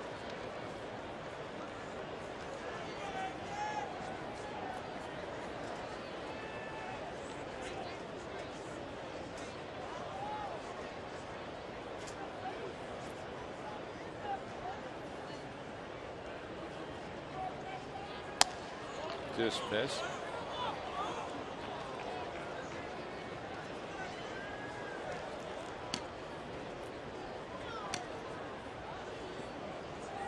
Manny Corpus shut it down, George. He's reminded of that. He is actually playing. Number 60 out there. Well, a month ago, he was playing in the Mexican League, along with Edgmer Escalona. Look out. Miguel Olivo was playing in the Mexican League.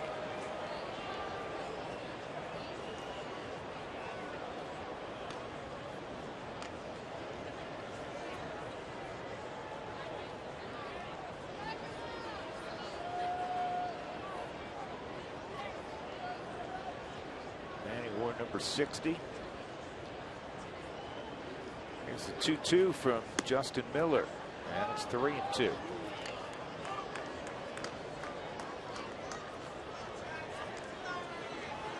Rockies are throwing a boatload of pitches tonight. A lot of deep counts. We've walked 4. But there have been a whole lot of 3-ball counts. That's in the air, well hit. Blackman going back, and Charlie makes the catch before he collides with the wall. Nice run and catch by Blackman. Another run for the Mariners in the 9th. 10-4 they lead.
Franklin Gutierrez broke it open with a 2-run single in the 6th inning. That gave the Mariners a 5-3 lead. They've tacked on ever since then. Gutierrez with that pinch hit. 9th inning. The Rockies trailing 10-4. Logan Morrison stays in the game at first base, and the former closer Fernando Rodney is on for Seattle. Ben Paulson will go back to the plate. He was at the plate when Mike McHenry was picked off to end the 8th inning by Joe Beimel. Beimel went an inning and 2/3. It's the longest outing I can recall for Joe Beimel, I'm sure, in quite some time. More of a situational guy.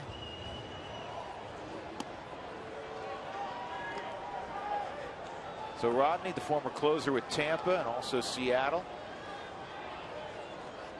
most notably, is in the ball game. Paulson, Blackman, Reyes in the 9th inning.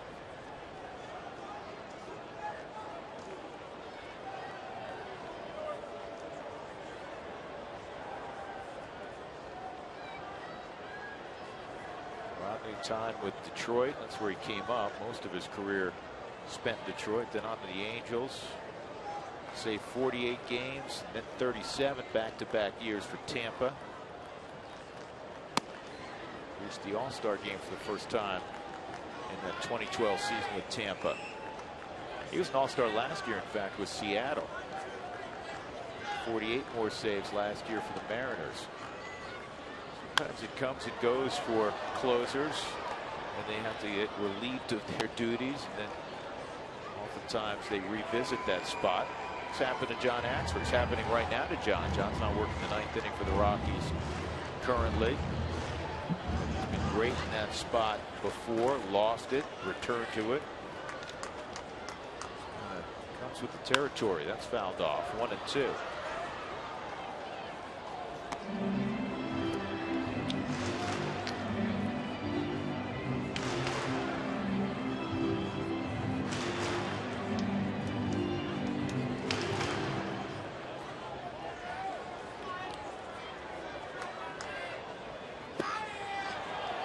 Paulson strikes out. That'll bring up Blackman. Charlie's 1 for 4. He had a home run back in the first inning.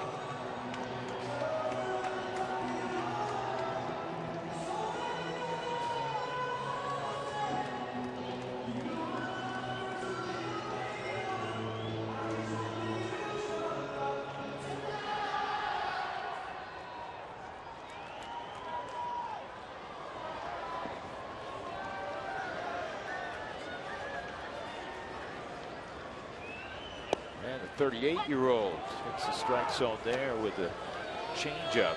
0-1 on Blackman. Ground ball to short.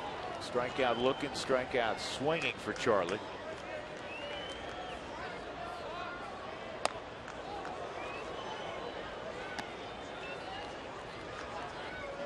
Rodney still can run it up there in the mid-90s. Taking great care of himself over the years. Doesn't mind it. I know he started having some difficulty in the ninth inning. It's still pretty good.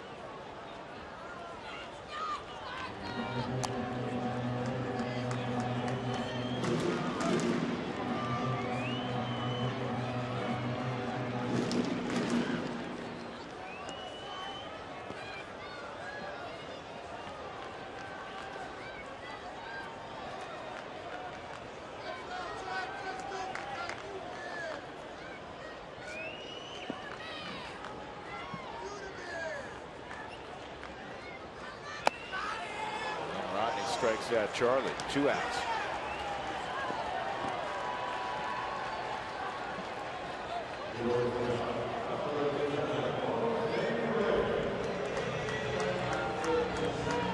Jose Reyes with 2 outs.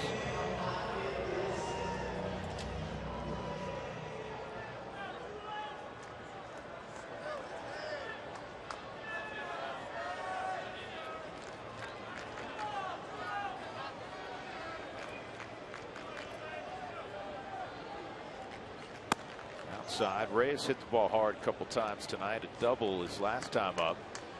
Hit that ball to deep right center that Austin Jackson made a fine running catch on. So a ground out, a walk tonight for Jose.